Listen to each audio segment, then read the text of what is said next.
अगर आपको हमारी कहानियाँ पसंद आती हैं तो लाइक और शेयर जरूर करें और अपनी राय हमें कमेंट्स में बताएं। अगर आप चैनल पर नए हैं तो सब्सक्राइब करना न भूलें ताकि आपको मिलती रहे हमारी हर नई कहानी की लेटेस्ट अपडेट। और हाँ, हमारे टेलीग्राम चैनल से जुड़ना न भूलें, लिंक आपको डिस्क्रिप्शन में मिल जाएगा। आरएसवर्स, जहां हर कहानी है एक नई दुनिया। एपिसोड 66। शायद मोनिका की वजह से डेविड ने शिवम के साथ काफी नम्रता से पेश आया।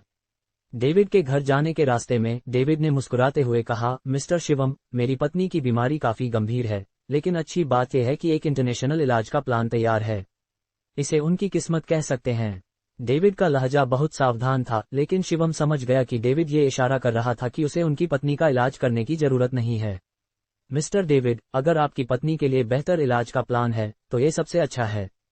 हमारा मकसद बस उनकी सेहत है, शिवम ने मुस्कुराते हुए कहा। शिवम के शब्दों को सुनकर डेविड बहुत खुश हुआ। उसने जल्दी से हाथ जोड़कर कहा, मिस्टर शिवम, चिंता न करें। मैं आपको यूं ही नहीं बुलाया।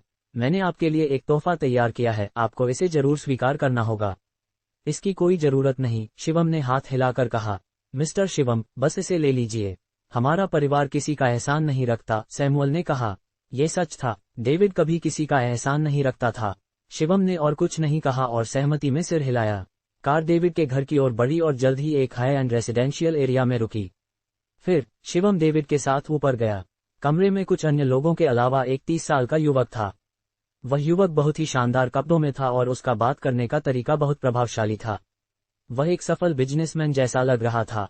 मिस्टर रिक, डेविड ने उस युवक से हाथ मिलाया। रिक नाम के उस शख्स ने सिर हिलाया। फिर उसने शिवम को हैरानी भरी नजरों से देखा। ये देखकर डेविड ने जल्दी से परिचय दिया, ये डॉक्टर रिक हैं। इन्होंने कई साल विदेश में पढ़ाई की है और हाल ही में भारत लौटे हैं। फिर डेविड ने शिवम की ओर देखकर कहा, ये मिस्टर शिवम हैं। इसके बाद डेविड एक तरफ खड़ा हो गया और कुछ नहीं बोला।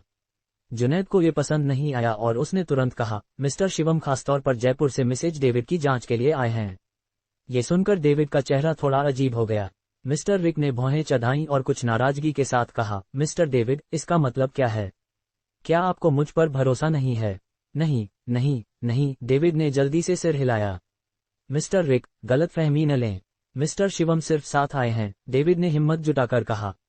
रिक ने शिवम की ओर देखा और ठंडे लहजे में कहा, साथ आना ठीक है, लेकिन मैं चेतावनी देता हूं, मुझे इलाज के दौरान डिस्टर्ब होना पसंद नहीं। जुनैद के चेहरे पर नाराजगी झलकी। वह कुछ बोलने वाला था कि शिवम ने उसे रोक दिया। मिस्टर शिवम, पहले पानी पीजिए। मैं मिस्टर रिक के साथ जांच के लिए जाता हूं, डेविड ने विनम्रता से कहा। फिर डेविड और रिक बेडरूम में चले गए। लिविंग रूम में सैमुअल ने शिवम और जुनैद के लिए चाय डाली। फिर उसने मुस्कुराते हुए कहा, मिस्टर शिवम, क्या आप आयुर्वेदिक डॉक्टर हैं? हाँ, आप ऐसा कह सकते हैं, शिवम ने सिर हिलाया। उनके पिता की मेडिकल विरासत में सिल्वर सुइयों का इस्तेमाल था। इसका आयुर्वेद से कुछ नाता तो था ही। लेकिन ये सुनकर सैमुअल के चेहरे पर हल्का तिरस्कार झलका। क्या आपको नहीं पता कि आयुर्वेद बस एक धोखा है? सैमुअल ने हल्के मजाक में कहा। शिवम नाराज नहीं हुआ। आयुर्वेद की दुनिया को कुछ ठगों ने सचमुच बदनाम कर दिया था। कुछ बीमारियां सिर्फ आयुर्वेद से ही ठीक हो सकती हैं। आयुर्वेद और वेस्टर्न मेडिसिन दोनों के अपने फायदे और नुकसान हैं, शिवम ने मुस्कुराते हुए कहा। सैमुअल ने सिर हिलाया और कुछ नहीं बोला। समय बीतता गया। करीब आधे घंटे बाद डेविड और रिक बाहर आए। मिस्टर डेविड, आपकी पत्नी की बीमारी को लेकर चिंता न करें। ये बस लो ब्लड शुगर की वजह से है, रिक ने लापरवाही से कहा। हाँ, और आयुर्वेद में इसे ऊर्जा और यान का असंतुलन कहते हैं, जो लो ब्लड शुगर की वजह से होता है। इससे शारीरिक और मानसिक थकान होती है, रिक ने शिवम को उकसाते हुए कहा। दरअसल शिवम को ये सब समझ नहीं आया। उसने कभी आयुर्वेद का अध्ययन नहीं किया था, तो ये प्रोफेशनल टर्म्स उसे समझ नहीं आए।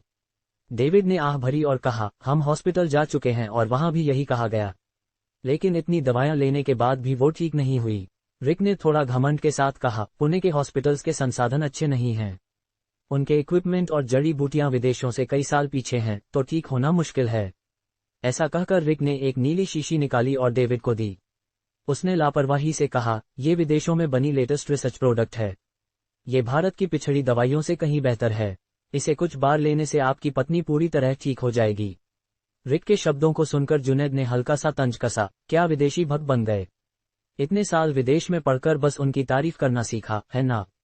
ये सुनते ही कमरे में सबके चेहरे बदल गए, खासकर रिक का, जिसने गुस्से में कहा, मिस्टर शिवम, अपने दोस्त को कंट्रोल करें।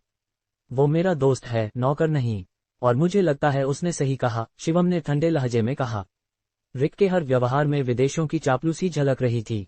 जब वो भारत की बात करता तो उसके चेहरे पर तिरस्कार होता और विदेशों की बात पर गर्व।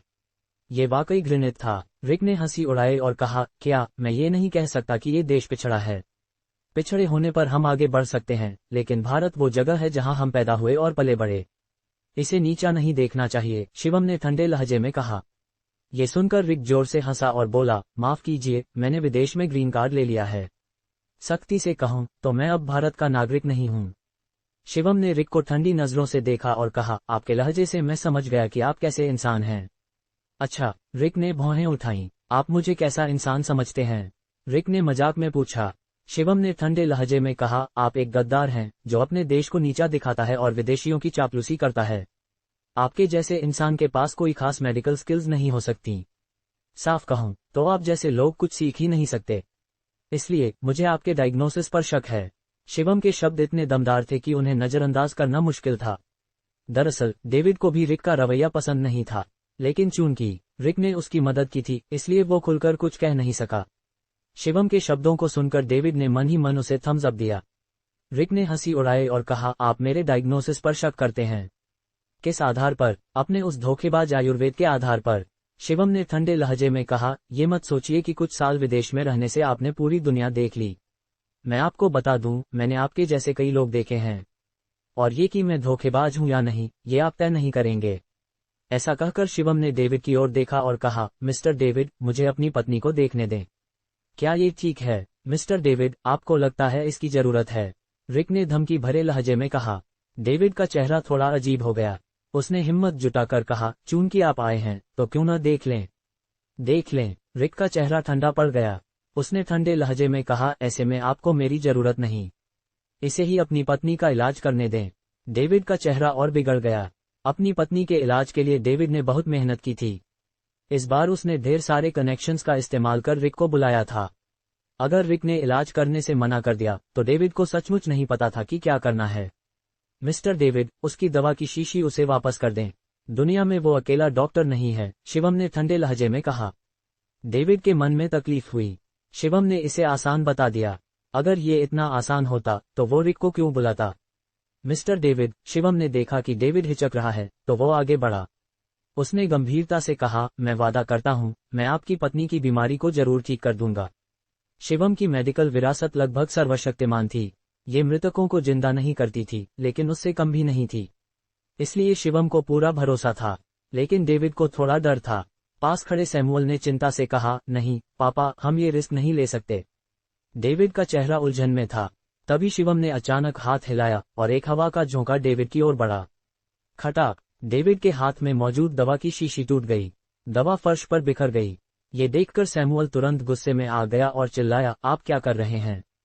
शिवम ने उदासीनता से कहा, चूंकि मिस्टर डेविड को फैसला नहीं लेना आ रहा तो मैंने उनके लिए फैसला कर लिया। डेविड ने मुंह खोला। हालांकि उसे गुस्सा आ रहा था, लेकिन वो गुस्सा नहीं दिखा सका। जब बात यहां तक आ ही गई है तो मैं मिस्टर शिवम से अनुरोध करता हूं कि वो देख लें। डेविड ने आह भरी। पास खड़े रिक ने ठंडे लहजे में कहा, मिस्टर डेविड, ये आपका जिंदगी का सबसे खराब फैसला होगा। शिवम ने उसे नजरअंदाज किया और डेविड के बेडरूम की ओर बढ़ गया। दरवाजा खोलते ही उसने एक पीली पड़ चुकी महिला को बिस्तर पर लेटे देखा। वह बहुत कमजोर दिख रही थी और बोलना भी उसके लिए मुश्किल था। शिवम ने कुछ नहीं कहा। वो जल्दी से उस महिला के पास गया। मिसेज डेविड, कृपया रिलैक्स करें, शिवम ने विनम्रता से कहा। ऐसा कहकर शिवम ने धीरे से अपना हाथ उसके माथे पर रखा। इसे इलाज कहते हैं, रिक ने तंज कसते हुए कहा। डेविड को भी थोड़ी चिंता हुई। जब से उनकी पत्नी बीमार हुई थी उन्होंने कई आयुर्वेदिक और वेस्टर्न डॉक्टरों को दिखाया था, लेकिन ऐसी इलाज की विधि कभी नहीं देखी थी। अगर मेरी मम्मी को कुछ हुआ तो मैं तुम्हें छोड़ूंगा नहीं, सैमुअल ने दांत पीसते हुए कहा। शिवम ने कुछ नहीं कहा, उसने बस अपना हाथ महिला के सिर पर रखा। कुछ मिनट बाद शिवम ने आखिरकार अपना हाथ हटाया। मिस्टर शिवम, वो कैसी हैं? डेविड ने चिंता से पूछा। शिवम ने डेविड का जवाब नहीं दिया। इसके बजाय उसने रिक की ओर ठंडी नजरों से देखा। आप वाकई निकम्मे हैं, शिवम ने उदासीनता से कहा। रिक हक्का बक्का रह गया। फिर उसने गुस्से में कहा, तुमने क्या कहा? मैं निकम्मा हूँ? मैंने कई साल विदेश में पढ़ाई की है और अब चाहे आप 100 साल विदेश में पढ़ें फिर भी आप निकम्मे ही रहेंगे। शिवम ने रिक की बात को ठंडे लहजे में काटा। आपने कहा कि मिसेज डेविड को लो ब्लड शुगर है। ये सरासर बकवास है। आपके जैसे नीम हकीम की वजह से न जाने कितने लोग मर जाएंगे। शिवम ने जोर से डांटा। रिक का चेहरा बहुत खराब हो गया। उसने दांत पीसते हुए कहा, तुम्हें लगता है तुम मुझे सिखाने के लायक हो? ठीक है, अगर तुम कहते हो कि ये लो ब्लड शुगर नहीं है, तो बता दो ये कौन सी बीमारी है। शिवम ने ठंडे लहजे में कहा, ये ब्रेन एन्यूरिज्म है। हालांकि शिवम ने मेडिसिन का अध्ययन नहीं किया था, लेकिन वो मिसेज डेविड के दिमाग में असामान्यता को स्पष्ट रूप से महसूस कर सकता था। उनकी धमनी में एक बहुत छोटा सा काला धब्बा था। शिवम को इसके अलावा और कुछ नहीं सूझा, लेकिन रिक जोर से हंस पड़ा। बच्चे, तुम्हें पता है तुम क्या बोल रहे हो? अगर ये ब्रेन एन्यूरिज्म होता तो हॉस्पिटल में इसका पता नहीं चलता। हा, रिक ने सिर उठाकर हंसते हुए कहा। डेविड ने भी भौहें चढ़ाईं और कहा, हाँ, हम कई बार हॉस्पिटल जा चुके हैं, लेकिन कभी एन्यूरिज्म का पता नहीं चला। शिवम ने गंभीर आवाज में कहा, ये ब्रेन एन्यूरिज्म अभी बहुत छोटा है। शायद ये अभी हाल ही में हुआ हो, वरना आपकी पत्नी अब तक चल बसी होती। तुम बकवास कर रहे हो। सैमुअल अब और बर्दाश्त नहीं कर सका। उसने एक कदम आगे बढ़ाया और चिल्लाया, यहाँ से निकल जाओ। अगर तुमने मेरी मम्मी को फिर से कोसा तो मैं तुम्हें माफ नहीं करूंगा। तुम मिस्टर शिवम से बदतमीजी करने की हिम्मत करते हो। तुम्हारी हिम्मत कैसे हुई? जुनैद हमला करने को तैयार एक कदम आगे बढ़ा। शिवम ने हाथ उठाकर जुनैद को रोका। उसने डेविड की ओर देखा और कहा, मिस्टर डेविड, कृपया इस मामले पर फैसला लें। मिस्टर डेविड, अगर आप अभी इसे भगा देंगे तो मैं आपको दवा की एक और शीशी दे सकता हूं। रिक ने अपनी बैग से एक और शीशी निकालकर उदासीनता से कहा।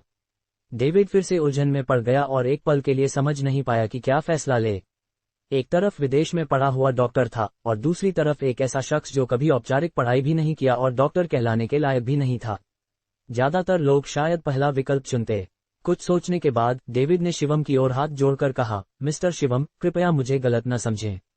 मैं अपनी पत्नी से बहुत प्यार करता हूं। मैं सचमुच ये रिस्क नहीं लेना चाहता। हा, बच्चे, सुना ना, जल्दी से निकल ले। रिक जोर से हंसा। शिवम स्तब्ध रह गया, फिर उसने मुश्किल से मुस्कुराया। मिस्टर डेविड, मैं आपको दोष नहीं देता। शिवम ने सिर हिलाया। वो समझ गया कि डेविड अपनी पत्नी से कितना प्यार करता है। लेकिन मुझे आपको चेतावनी देनी है। शिवम ने आह भरी और कहा, मुझे डर है कि आपकी पत्नी के पास अब सिर्फ 6 घंटे बचे हैं। 6 घंटे बाद भगवान भी उसे नहीं बचा पाएंगे। बकवास, मिस्टर डेविड, इसकी बकवास मत सुनो। रिक ने जोर से डांटा। डेविड ने फिर से शिवम की ओर हाथ जोड़कर कहा, मैं आपके शब्दों को जरूर याद रखूंगा। अज्ञानी, जुनैद ने ठंडे लहजे में कहा। इसके बाद दोनों मुन्ने और डेविड के घर से निकल गए। दरवाजे से बाहर निकलने के बाद जुनैद ने पूछा, मिस्टर शिवम, क्या मिसेज डेविड के पास सचमुच सिर्फ 6 घंटे बचे हैं? शिवम ने सिर हिलाया और कहा, मुझे कुछ रहस्यमयी कलाएं आती हैं। उनकी बीमारी और क्षय कक्ष काले पड़ चुके हैं। उनके पास ज्यादा से ज्यादा 6 घंटे हैं। ऐसा कहकर शिवम ने जुनैद की ओर देखा और कहा, जाओ और मेरे लिए सिल्वर सुइयों का एक डिब्बा खरीद लाओ। सिल्वर सुई? जुनैद हैरान रह गया। मिस्टर शिवम, आपको सिल्वर सुइयों की क्या जरूरत? शिवम ने मुश्किल से मुस्कुराया। मुझे डर है कि इस इलाज के लिए सिल्वर सुइयों की जरूरत पड़ेगी। ये सुनकर जुनैद ने आह भरी। डेविड का परिवार आप पर भरोसा नहीं करता, फिर भी आप उन्हें बचाने की योजना बना रहे हैं। मिस्टर शिवम, आप सच्चे डॉक्टर हैं। शिवम ने हाथ हिलाया और कुछ नहीं बोला। इस समय डेविड के बेडरूम में रिक डेविड को डांट रहा था। मिस्टर डेविड, मैंने आपके लिए एक अपवाद बनाया। अगर कोई और होता तो मैं कब का चला गया होता। रिक ने गुस्से में कहा। हाँ, डॉक्टर रिक, कृपया मेरी पत्नी की बीमारी का इलाज करें। डेविड ने मुस्कुराते हुए कहा। रिक ने ठंडे लहजे में कहा, चिंता न करें, मुझे पता है क्या करना है। और रिक ने एक पल रुककर कहा, हमने 1 करोड़ रुपए की फीस पर सहमति दी थी, है ना? अब आपको और देना होगा। रिक ने ठंडे लहजे में कहा। डेविड का चेहरा बदल गया और उसने अजीब से लहजे में कहा, डॉक्टर रिक, इस समय और पैसा देना ठीक नहीं, और मैं, अगर आप और पैसे नहीं देंगे तो मैं अभी चला जाऊंगा। रिक ने जाने का नाटक किया। डेविड ने जल्दी से रिक को पकड़ा और कहा, ठीक है, मैं मान गया। जितना आप कहेंगे मैं दूंगा। ये हुई ना बात, तो 1 करोड़ और दीजिए। रिक ने उदासीनता से कहा। ठीक है, 1 करोड़। डेविड के लिए ये राशि कुछ भी नहीं थी, इसलिए उसने तुरंत सहमति दे दी। तो जाए और पैसे ट्रांसफर कीजिए। किसका इंतजार कर रहे हैं? रिक ने आंखें तरेरी। डेविड ने भौहें चढ़ाईं और कहा, डॉक्टर रिक, क्या आप पहले मेरी पत्नी का इलाज कर सकते हैं? नहीं चलेगा। अगर बीमारी ठीक होने के बाद आपने पैसे नहीं दिए तो। रिक ने ठंडे लहजे में कहा। डेविड ने मन ही मन रिक को 100 बार कोसा, लेकिन उसके पास और कोई चारा नहीं था। सैमुअल, जाओ और डॉक्टर रिक को पैसे ट्रांसफर करो। डेविड ने दांत पीसते हुए कहा। यह सब शिवम की गलती है। उसने हमें बेकार में 1 करोड़ रुपए बर्बाद करवाए, सैमुअल ने शिकायत की। ऐसा कहकर सैमुअल जल्दी से घर से निकल गया। डेविड बेचैनी से बिस्तर के पास खड़ा था। अपनी पत्नी को बिस्तर पर तड़पते देख वो और भी बेचैन हो गया। चिंता न करें, सब कुछ मेरे कंट्रोल में है, रिक ने लापरवाही से कहा। पलक झपकते ही 1 घंटा बीत गया। सैमुअल आखिरकार भागते हुए वापस आया। पैसे ट्रांसफर हो गए, सैमुअल ने हौंफते हुए कहा। रिक ने फोन निकालकर चेक किया और संतुष्ट होकर सिर हिलाया। उसने एक छोटी दवा की शीशी निकाली और मिसेज डेविड को देते हुए कहा, इसे पी लीजिए। मिसेज डेविड बहुत कमजोर दिख रही थी, थोड़ी बेहोशी सी हालत में थीं। बेहोशी में उन्होंने शीशी ली और मुश्किल से मुंह खोलकर दवा पी ली। हनी, तुम्हें कैसा लग रहा है? डेविड ने जल्दी से पूछा। मिसेज डेविड ने मुंह खोला, लेकिन कुछ नहीं बोली। उनके चेहरे से साफ था कि वो अच्छा महसूस नहीं कर रही थीं। चिंता न करें, ये इतनी जल्दी असर नहीं करेगी, रिक ने कहा। भले ही ये खास दवा हो, इसे असर करने में कम से कम आधा घंटा लगेगा। इंतजार कीजिए। हालांकि डेविड बहुत चिंतित था, लेकिन वो सिर्फ सिर हिला सका।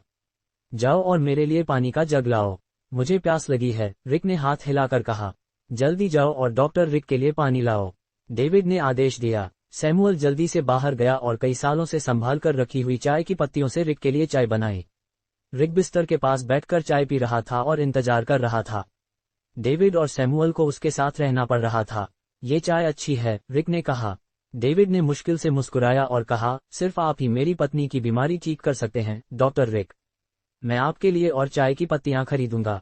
हाँ, शुक्रिया, मिस्टर डेविड, रिक ने संतुष्ट होकर सिर हिलाया। समय मिनट दर मिनट बीतता गया। पलक झपकते आधा घंटा बीत गया।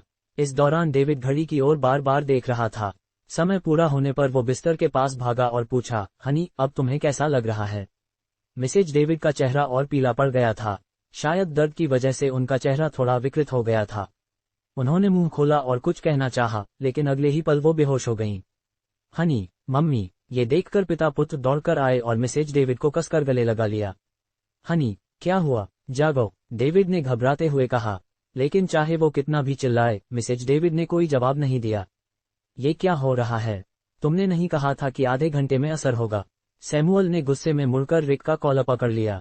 रिक का चेहरा भी थोड़ा अजीब हो गया। उसने घबराते हुए कहा, मुझे नहीं पता, शायद इसे असर करने में और समय लगेगा। इंतजार माए तारांकन एसएस। सैमुअल ने गुस्से में मुक्का मारकर रिक को दे मारा। उसे मारना बंद करो। तभी डेविड ने अचानक चिल्लाया, जल्दी जाओ और मिस्टर शिवम को ढूंढो, उन्हें वापस बुलाओ। तब सैमुअल को होश आया। उसने रिक को छोड़ा और उसकी नाक की ओर इशारा करते हुए कहा, तुम इंतजार करो। लेकिन तभी डेविड को एहसास हुआ कि उसके पास शिवम का कॉन्टैक्ट नंबर ही नहीं था, और अब उसे ये भी नहीं पता था कि शिवम कहाँ है। हम बर्बाद हो गए, डेविड को बहुत पछतावा हुआ। उसका सारा गुस्सा रिक पर निकल गया। डेविड ने मुड़कर रिक को गुस्से से घूरा और चिल्लाया, ये सब तुम्हारी गलती है, तुम नीम हकीम। मैं तुम्हें बता रहा हूँ, अगर मेरी पत्नी को कुछ हुआ तो मैं तुम्हें मार डालूंगा। रिक और घबरा गया। डेविड की ताकत के सामने किसी को खत्म करना आसान था। पापा, अब हम क्या करें? सैमुअल ने पीले चेहरे के साथ पूछा। डेविड ने दांत पीसते हुए कहा, चलो बाहर जाकर ढूंढते हैं। शायद मिस्टर शिवम आसपास ही हों। हालांकि ये संभावना कम थी, लेकिन उनके पास और कोई रास्ता नहीं था। ... मिस्टर शिवम, मैं सिल्वर सुइयां ले आया, जुनैद ने एक सुई का डिब्बा शिवम को दिया। शिवम ने सिर हिलाया और कहा, चलो। कहाँ जा रहे हैं? जुनैद ने कंफ्यूज होकर पूछा। शिवम ने मुस्कुराकर कहा, मैंने समय का हिसाब लगाया है। डेविड अब हमें ढूंढ रहा होगा। ये कैसे मुमकिन है? जुनैद को यकीन नहीं हुआ। शिवम ने कोई सफाई नहीं दी। वो मुड़ा और जुनैद के साथ डेविड के घर की ओर चल पड़ा। सैमुअल नीचे आसपास ढूंढता रहा, लेकिन उसे शिवम कहीं नहीं मिला। इससे वो और गुस्से में आ गया और उसके मन का पछतावा चरम पर पहुंच गया। पापा, मुझे मिस्टर शिवम नहीं मिले, सैमुअल थककर हौंफ रहा था। उसने हाथ उठाकर अपने चेहरे पर थप्पड़ मारा और दुखी होकर कहा, ये सब मेरी गलती है। मेरी वजह से मम्मी की जान खतरे में है। ऐसा कहकर सैमुअल जमीन पर बैठ गया और रोने लगा। डेविड का मूड भी वैसा ही था। पुणे में सभी जानते थे कि डेविड अपनी पत्नी से कितना प्यार करता था और उसके लिए कुछ भी कर सकता था। अपनी पत्नी को बिस्तर पर बेहोश देखकर उसे आत्महत्या करने का मन हो रहा था। अगर तुम्हें कुछ हो गया तो मैं भी तुम्हारे साथ चला जाऊंगा, डेविड ने बिस्तर के पास बैठकर अपनी पत्नी के चेहरे को धीरे से सहलाते हुए नर्म आवाज में कहा। पूरा कमरा निराशा के माहौल से भरा हुआ था। तभी बाहर से डोरबेल की आवाज आई। डेविड ने कमजोर आवाज में कहा, सैमुअल, जाओ और दरवाजा खोलो।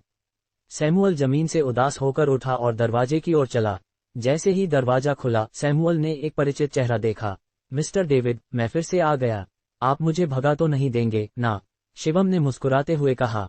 सैमुअल एक पल के लिए स्तब्ध रह गया। फिर वो पट की आवाज के साथ जमीन पर घुटनों के बल बैठ गया। उसने शिवम का पैर पकड़ लिया और गिड़गिड़ाया, मिस्टर शिवम, मैं आपसे विनती करता हूँ, मेरी मम्मी को बचा लीजिए। अगर आप मेरी मम्मी की बीमारी ठीक कर देंगे तो मैं, सैमुअल, अपनी जिंदगी से आपका एहसान चुकाऊंगा। रोते हुए सैमुअल को देखकर पास खड़े जुनैद के मुंह से शब्द नहीं निकले। इससे उसे शिवम के प्रति और सम्मान बढ़ गया। मिस्टर डेविड, जल्दी उठिए, मैं वापस आया हूं तो जाहिर है कि आपकी मम्मी को बचाने के लिए। शिवम ने सैमुअल को उठाया। सैमुअल ने आंसू पोंछे और जोर से सिर हिलाया। Thank you mister Shivam, thank you. Shivam ने कुछ नहीं कहा और जल्दी से बेडरूम में चला गया। डेविड, जो पहले ही निराश हो चुका था, शिवम को देखकर हैरान रह गया। वो कुछ बोलने ही वाला था कि शिवम ने हाथ हिलाकर कहा, कुछ कहने की जरूरत नहीं, इंसान को बचाना ज्यादा जरूरी है। डेविड ने जोर से सिर हिलाया और कहा, ठीक है, ठीक है। शिवम ने समय बर्बाद नहीं किया। उसने पहले से तैयार की हुई सिल्वर सुइयां निकाली और मिसेज डेविड के पास गया। शिवम की मौजूदा क्षमता के साथ वो सिर्फ मेडिकल स्किल्स से ही इलाज कर सकता था और उसे सिल्वर सुइयों की मदद चाहिए थी। अगर उसकी ताकत चरम पर पहुंच जाए तो शिवम इस तरह की बीमारी को आसानी से ठीक कर सकता था।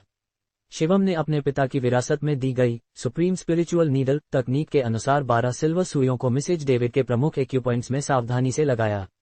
सिर्फ सुइयां लगाने से ही शिवम की ज्यादातर शारीरिक ताकत खत्म हो गई थी और उसके माथे पर पसीने की बूंदें दिखने लगी थीं। इस आधुनिक युग में तुम लोग अभी भी ऐसी पिछड़ी चीजों पर विश्वास करते हो? रिक ने तंज कसते हुए कहा। सैमुअल ने मुड़कर रिक के पेट में जोर से लात मारी। उसने दांत पीसते हुए कहा, तुम गद्दार, चुप रहो।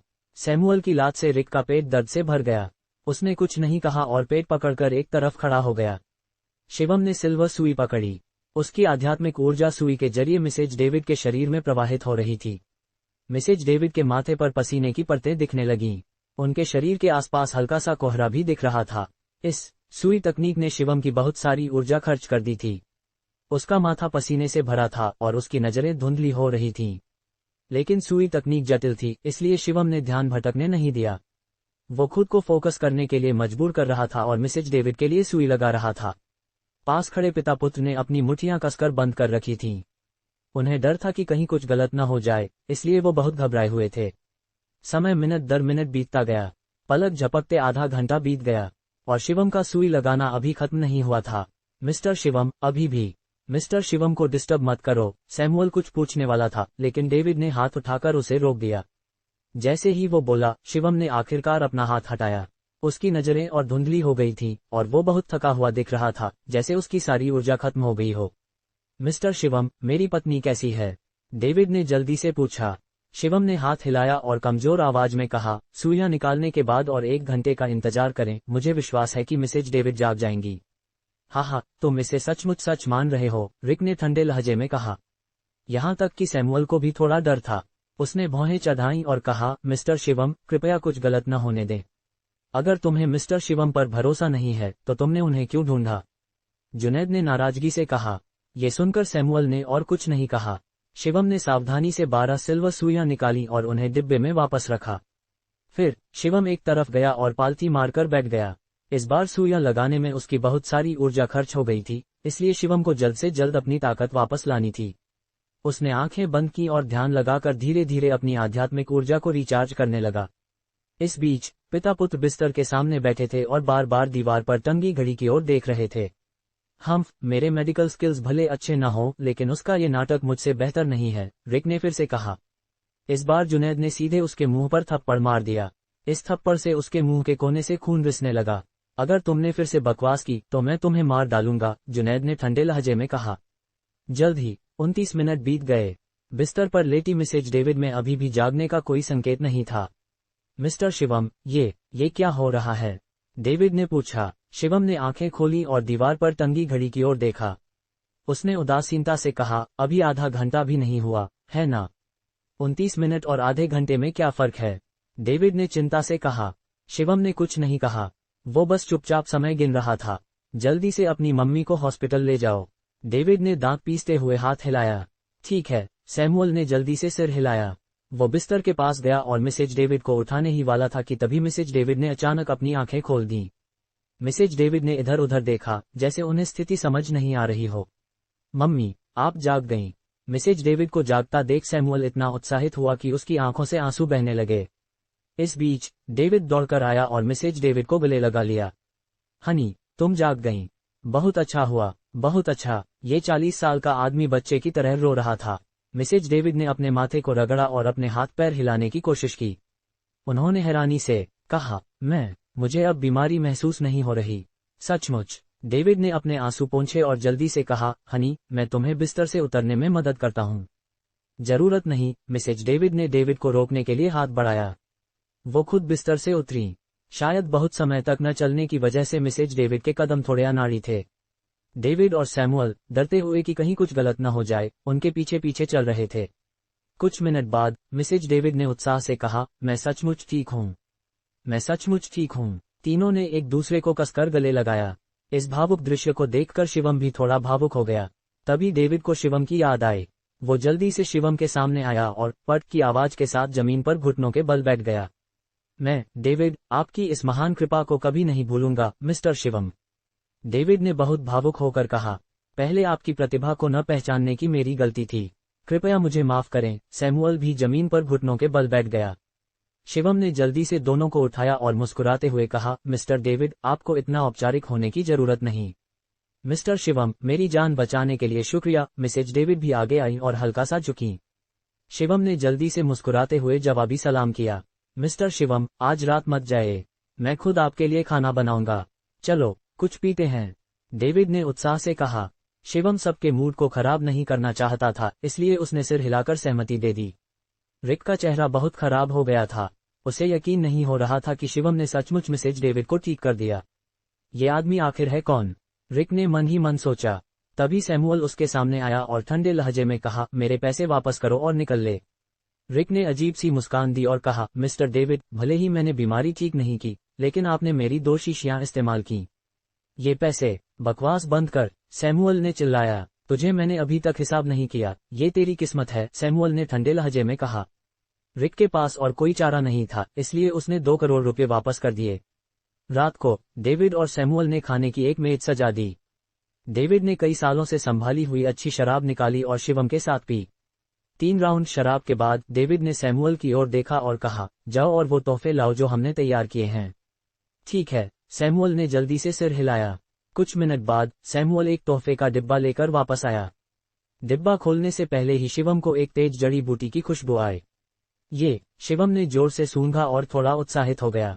डेविड ने कहा, मुझे मिस मोनिका से पता चला कि आपको जड़ी बूटियां पसंद हैं। ये चंगबाई माउंटेन का जंगली जिनसेंग है, जो कुछ साल पहले मेरे एक दोस्त ने मुझे दिया था। कृपया इसे स्वीकार करें, मिस्टर शिवम। शिवम ने जल्दी से तोहफे का डिब्बा लिया, उसे खोला और सूंघा। उसके चेहरे पर उत्साह की एक झलक दिखी। ये जिनसेंग शायद 30 साल से ज्यादा पुराना था। ये शिवम ने अब तक देखी सबसे अच्छी जड़ी बूटी थी। मिस्टर डेविड, तो मैं इसे स्वीकार करता हूँ। शिवम को वाकई जड़ी बूटियों की जरूरत थी, इसलिए उसने इसे तुरंत ले लिया। डेविड जोर से हंसा और बोला, मेरी पत्नी की जिंदगी की तुलना में ये जड़ी बूटी क्या है? मिस्टर शिवम, अगर भविष्य में आपको मेरी जरूरत हो तो बस बता देना। इससे शिवम को कुछ याद आया। उसने जड़ी बूटियां जुनैद को दी और फिर गंभीर आवाज में कहा, मिस्टर डेविड, मेरे पास वाकई आपसे मदद मांगने के लिए कुछ है। मिस्टर शिवम, बस बता दीजिए, अगर मैं कर सकता हूं तो मैं मना नहीं करूंगा। डेविड ने छाती ठोककर कहा। शिवम एक पल के लिए चुप रहा और उसकी आंखों में ठंडक झलकी।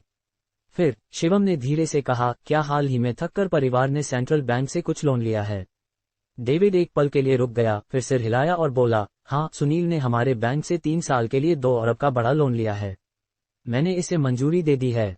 शिवम ने ठंडे लहजे में कहा, मिस्टर डेविड, मैं चाहता हूं कि आप उनका लोन काट दें, उनका लोन रिजेक्ट करें और भविष्य में कभी भी थककर परिवार को लोन न दें। शिवम के शब्दों को सुनकर डेविड तुरंत चुप हो गया। उसने 2 घूंट शराब पी और लंबे समय तक कुछ नहीं बोला। मिस्टर डेविड, अगर ये आपके लिए मुश्किल है तो मान लीजिए मैंने कुछ कहा ही नहीं। शिवम ने शराब का गिलास उठाया और मुस्कुराते हुए कहा। नहीं नहीं नहीं, डेविड ने जल्दी से सिर हिलाया। मिस्टर शिवम, आपने गलत समझा। भले ही थककर परिवार हमारा बड़ा कस्टमर हो, लेकिन मेरे पास वीटो पावर है। सुनील कल हमारे बैंक आने वाला है। क्या करें, आप कल मेरे साथ चलें। डेविड ने शराब का गिलास उठाया और कहा। शिवम ने जल्दी से सिर हिलाया और कहा, बहुत बहुत शुक्रिया, मिस्टर डेविड। मिस्टर शिवम, इतना औपचारिक होने की जरूरत नहीं। ये छोटी सी बात है, डेविड ने मुस्कुराते हुए कहा। इस लोन के बिना थककर परिवार की पूंजी की चेन टूट जाएगी। उस समय थककर परिवार बर्बाद हो जाएगा। खाना खाने के बाद शिवम जुनैद के साथ डेविड के घर से निकल गया। इस जड़ी बूटी और रमन कल्याण ने जो दी थी, उसके साथ मैं शायद आध्यात्मिक मंडल तक पहुंचने की कोशिश कर सकता हूं, शिवम ने मन ही मन सोचा। इससे वो थोड़ा उत्साहित हो गया। हालांकि आध्यात्मिक मंडल और आत्मा मंडल के बीच सिर्फ एक स्तर का अंतर था, लेकिन ताकत में बहुत बड़ा फर्क था। जितना शिवम इस बारे में सोचता, उतना ही उत्साहित होता। वो आध्यात्मिक मंडल की ताकत को जानने के लिए बेताब था। शिवम और जुनैद ने एक होटल ढूंढा और एक कमरा बुक किया। तभी शिवम का फोन अचानक बजा। उसने फोन उठाया और देखा कि नित्या का कॉल था। कॉल उठाने पर नित्या ने दूसरी तरफ से उत्साह में कहा, शिवम, मेरे पास तुम्हारे लिए अच्छी खबर है। मेरे कजिन ने मेरे लिए कल एक जॉब इंटरव्यू फिक्स कर दिया है। सचमुच? तो बधाई हो, शिवम ने मुस्कुराते हुए कहा। नित्या ने फिर कहा, शिवम, अगर तुम फ्री हो तो क्या हम बाहर घूमने चलें? शिवम ने हल्का सा माथा सिकोड़ा और तुरंत मना कर दिया, सॉरी, मेरे पास अभी कुछ काम है। शायद मैं नहीं आ पाऊं। नित्या ने थोड़ा अफसोस जताया, ठीक है, फिर किसी और दिन मिलते हैं। फोन काटने के बाद जुनैद ने मुस्कुराते हुए कहा, मिस्टर शिवम, क्या हम अभी फ्री नहीं हैं? फिर तुमने उसे क्यों मना किया? शिवम ने आह भरी और कहा, मैं मिस मोनिका के अलावा किसी और लड़की के ज्यादा करीब नहीं जाना चाहता। जुनैद ने आंखें तरेरी और कहा, क्या तुम ज्यादा सोच रहे हो? वो तो बस इस शहर में नई आई है और किसी को नहीं जानती। शायद, शिवम ने मुस्कुराते हुए कहा। उस रात शिवम जल्दी सो गया। वो हाल ही में बहुत व्यस्त था और शिवम को लंबे समय से अच्छी नींद नहीं आई थी, इसलिए उस रात वो बहुत अच्छे से सोया। अगले दिन शिवम सुबह जल्दी उठा और सेंट्रल बैंक जाने के लिए तैयार हुआ। वो जुनैद को बुलाने वाला था, लेकिन उस समय जुनैद गहरी नींद में था, इसलिए शिवम ने उसे डिस्टर्ब नहीं किया। घर से निकलने के बाद शिवम ने टैक्सी ली और सीधे सेंट्रल बैंक की ओर बढ़ा। पुणे के सबसे बड़े बैंक के रूप में सेंट्रल बैंक में ग्राहकों की भीड़ लगी रहती थी। कहा जाता था कि उनकी जमा राशि पूरे देश में सबसे ज्यादा थी। प्रवेश द्वार पर हर तरह की लग्जरी कारें थीं, जैसे बेंटले, रोल्स रॉयस, मेबैक वगैरह। सभी कमर्शियल मॉडल थे, जो सेंट्रल बैंक की बिजनेसमैन के बीच हैसियत को दर्शाता था। जैसे ही शिवम दरवाजे में घुसने वाला था, किसी ने अचानक उसके कंधे पर थपकी दी। शिवम, तुम भी यहाँ हो? उसने मुड़कर देखा तो नित्या एक लड़के के साथ खड़ी थी। शिवम ने हैरानी से कहा, नित्या, तुम यहाँ क्या कर रही हो? नित्या ने मुस्कुराकर कहा, मैं यहाँ काम के लिए आई हूँ। आज मेरा कजिन मुझे उनके मैनेजर से मिलवाने ले जा रहा है ताकि मैं जॉब के लिए अप्लाई कर सकूं। और तुम, क्या तुम भी काम के लिए आए हो? नित्या ने पूछा। शिवम ने सिर हिलाया और कहा, नहीं, मैं बैंक के प्रेसिडेंट से मिलने आया हूँ। बैंक के प्रेसिडेंट? नित्या कुछ कहने से पहले ही उसका कजिन हंस पड़ा। तुम थोड़ा ज्यादा ही सोच रहे हो। क्या तुम्हें सेंट्रल बैंक के प्रेसिडेंट की हैसियत पता है? उसके कजिन ने सिर हिलाते हुए कहा। शिवम ने मुस्कुराया और कोई सफाई नहीं दी। शिवम, अगर तुम जॉब ढूंढ रहे हो तो मेरा कजिन शायद तुम्हारी मदद कर सकता है, नित्या ने मुस्कुराते हुए कहा। ठीक है, फिर बहुत शुक्रिया, शिवम ने लापरवाही से जवाब दिया। कुछ लोग बात करते हुए सेंट्रल बैंक की ओर बढ़े। उन्हें पता चला कि इस लड़के का नाम सनी था और वो नित्या के अंकल का बेटा था। इस बार सनी ने बहुत सारे कनेक्शंस का इस्तेमाल करके नित्या के लिए सेंट्रल बैंक के मैनेजर से जॉब की बात की थी। डेविड अभी तक नहीं पहुंचा था और शिवम के पास करने को कुछ नहीं था, इसलिए वो नित्या के साथ मैनेजर के ऑफिस गया। बाद में कुछ मत बोलना, मिस्टर चंपक बहुत बड़े आदमी हैं, उन्हें नाराज मत करना, सनी ने दरवाजा खोलने से पहले चेतावनी दी। नित्या ने जल्दी से सिर हिलाया और कहा, मैं जानती हूँ, चिंता मत करो, तुम भी, सनी ने शिवम की ओर देखा और कहा। शिवम ने सिर हिलाया। इसके बाद उन्होंने दरवाजा खोला और मैनेजर के ऑफिस में घुसे। अंदर घुसते ही उन्होंने देखा कि मैनेजर एक बिजनेस सूट में एक महिला को गले लगा रहा था। शिवम और बाकियों को देखकर वो महिला जल्दी से मैनेजर की गोद से कूद गई। तुम लोगों को क्या हुआ? अंदर आने से पहले नॉक नहीं कर सकते? मिस्टर चंपक ने कुछ नाराजगी से कहा। सनी ने जल्दी से माफी मांगी और कहा, सॉरी मिस्टर चंपक, हमसे गलती हो गई। मिस्टर चंपक ने हाथ हिलाया और बिजनेस सूट वाली महिला की ओर देखा। उसने कहा, तुम पहले बाहर जाओ।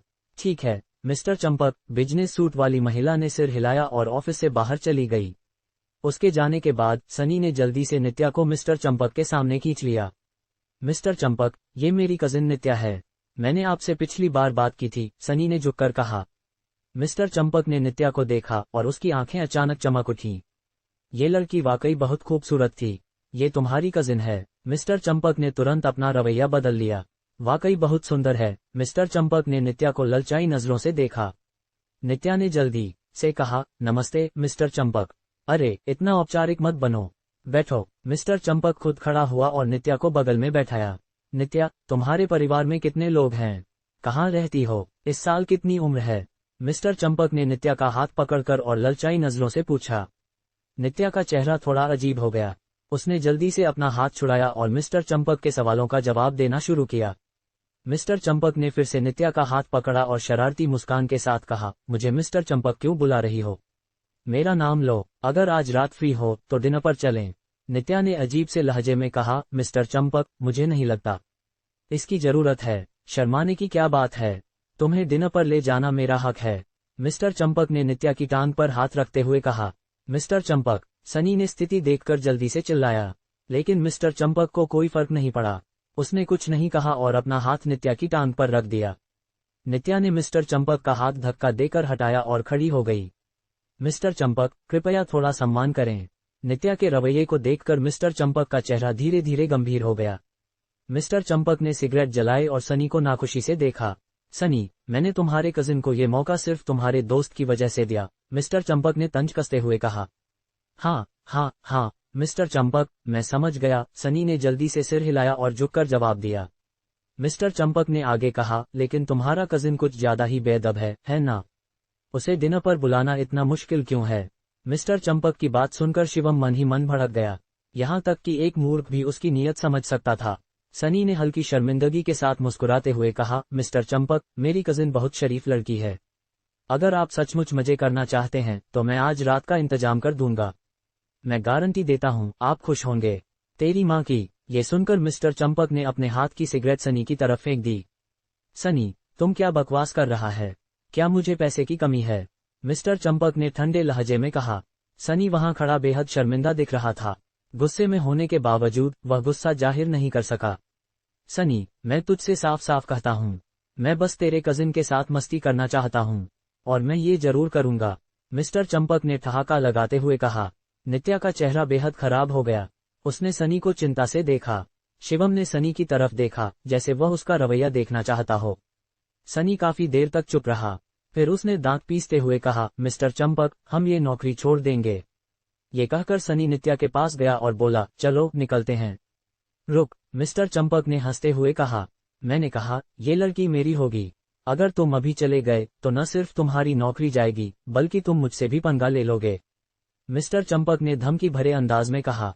ये सुनकर सनी का चेहरा और खराब हो गया। पुणे सेंट्रल बैंक के मैनेजर के तौर पर मिस्टर चंपक को कई बड़े बड़े बिजनेसमैन जानते थे। किसी को बर्बाद करना उनके लिए खेल था। अब भी पछताने का वक्त है, मिस्टर चंपक ने बेपरवाही से कहा। सनी ने दांत पीसते हुए गहरी सांस ली और बोला, मिस्टर चंपक, जो करना है मुझसे करो। मेरी कजिन का इससे कोई लेना देना नहीं। शिवम को मन ही मन थोड़ा सुकून हुआ। कम से कम सनी इतना बुरा नहीं था कि अपने फायदे के लिए अपनी कजिन को बेच दे। चलो, नित्या ने धीरे से शिवम से कहा, लेकिन शिवम ने सिर हिलाया। उसने नित्या को पीछे खींचा और मुस्कुराते हुए कहा, तुम्हें सचमुच ये नौकरी चाहिए? नित्या ने कड़वी मुस्कान के साथ कहा, बिल्कुल। मैंने इतने साल मेहनत से पढ़ाई की, मास्टर्स की डिग्री ली। मुझे नहीं पता था कि जॉब ढूंढते वक्त ऐसी बेइज्जती होगी। शिवम ने भी मन ही मन आह भरी। मिस्टर चंपक जैसे लोग ही थे जिनकी वजह से युवाओं की जिंदगी और मुश्किल हो रही थी। शिवम ने नित्या के कंधे पर हाथ रखा और कहा, चिंता मत करो, मैं तुम्हें तुम्हारी मंजिल दिलवाऊंगा और पुणे सेंट्रल बैंक में नौकरी भी। बस अब ढोंग मत करो, सनी ने तंज कसते हुए कहा। तुम बाहर से आया है, तुझ में इतनी ताकत कहाँ से आएगी? शिवम ने कोई सफाई नहीं दी। वह मिस्टर चंपक की ओर बढ़ा और उनकी डेस्क पर बैठ गया। मिस्टर चंपक सन रह गए, फिर गुस्से में बोले, तुम मरने की ख्वाहिश रखता है? जल्दी से यहाँ से निकल। शिवम ने मिस्टर चंपक को ठंडे लहजे में देखा और कहा, अब मेरे दोस्त से माफी मांगो और नित्या के लिए जॉब का इंतजाम करो, फिर मैं इसे छोड़ दूंगा। शिवम की बात सुनकर मिस्टर चंपक हंस पड़े और बोले, ये मूर्ख कहाँ से आया? छोड़ दूंगा? तुम अपने आप को क्या समझता है? शिवम ने ठहाका लगाया और कहा, ये मेरा आखिरी वार्निंग है। वार्निंग मेरी माँ की। मिस्टर चंपक ने बिना देर किए शिवम की ओर मुक्का चलाया। शिवम ने हाथ उठाकर मिस्टर चंपक का मुक्का पकड़ लिया। फिर मिस्टर चंपक हिल भी नहीं पाए। तुम मुझे छोड़, वरना मैं तुझे माफ नहीं करूंगा, मिस्टर चंपक ने घबराते हुए कहा। नित्या और सनी भी दौड़कर आए। शिवम, मेरे लिए उसे छोड़ दे, भूल जा और चलते हैं। ठीक है, नित्या ने घबराते हुए कहा। सनी ने भी मुस्कुराते हुए कहा, मिस्टर चंपक, मेरा दोस्त अभी अभी पुणे आया है और उसे बर्ताव नहीं पता। आप बुरा मत मानिए। ये सुनकर कि शिवम अभी पुणे आया था, मिस्टर चंपक और साहसी हो गए। वह जोर से चिल्लाए, तुमने मुझसे पंगा लिया। मैं तुझे बता दूं, तुम पुणे में नहीं टिक पाएगा। नित्या और सनी निराश हो गए। सनी ने गुस्से में कहा, अगर तुम अपनी कब्र खुद खोदना चाहता है तो खोद ले, हमें क्यों घसीट रहा है। शिवम ने धीरे धीरे मिस्टर चंपक को छोड़ा, फिर फोन निकालकर डेविड को कॉल करने लगा। लेकिन मिस्टर चंपक को लगा कि शिवम डर गया। उसने तुरंत शिवम की नाक पर उंगली रखकर गाली दी, अब डर लग रहा है। मैं तुझे बता दूं, अब बहुत देर हो चुकी है। तुम घुटनों पर गिड़गिड़ाए तब भी मैं तुझे नहीं छोड़ूंगा। शिवम ने उसे नजरअंदाज किया। वह फोन निकालकर डेविड को कॉल करने वाला था कि तभी डेविड का कॉल आ गया। कॉल कनेक्ट होने पर डेविड ने फोन पर कहा, मिस्टर शिवम, मैं ऑफिस पहुंच चुका हूं। आप कब आ रहे हैं?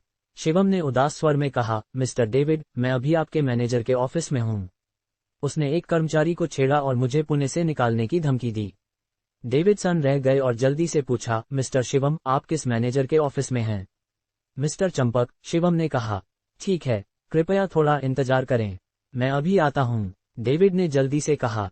कॉल खत्म होने के बाद शिवम ने मिस्टर चंपक को देखा और ठंडे लहजे में कहा, आपका प्रेसिडेंट जल्दी ही यहाँ होगा। हाँ, मिस्टर चंपक हंसी नहीं रोक पाए। तुझे पता है हमारा प्रेसिडेंट कितना बड़ा आदमी है? तुझे पता है वह रोज कितने लोगों से मिलता है? मिस्टर चंपक ने तंज कसते हुए कहा, तुझे ढोंग करना भी नहीं आता, अपनी औकात देख, तुम हमारे बैंक प्रेसिडेंट का नाम लेने लायक भी है। सनी ने भी भौहें चढ़ाईं। ये लड़का कुछ ज्यादा ही अविश्वसनीय था। वह कह रहा था कि उसे पुणे के सबसे बड़े बैंक का प्रेसिडेंट जानता है। शिवम, चलो जल्दी निकलते हैं। नित्या डर के मारे कांप रही थी और शिवम को बार बार कह रही थी। शिवम बेफिक्र था और चुपचाप वहां बैठकर इंतजार करने लगा।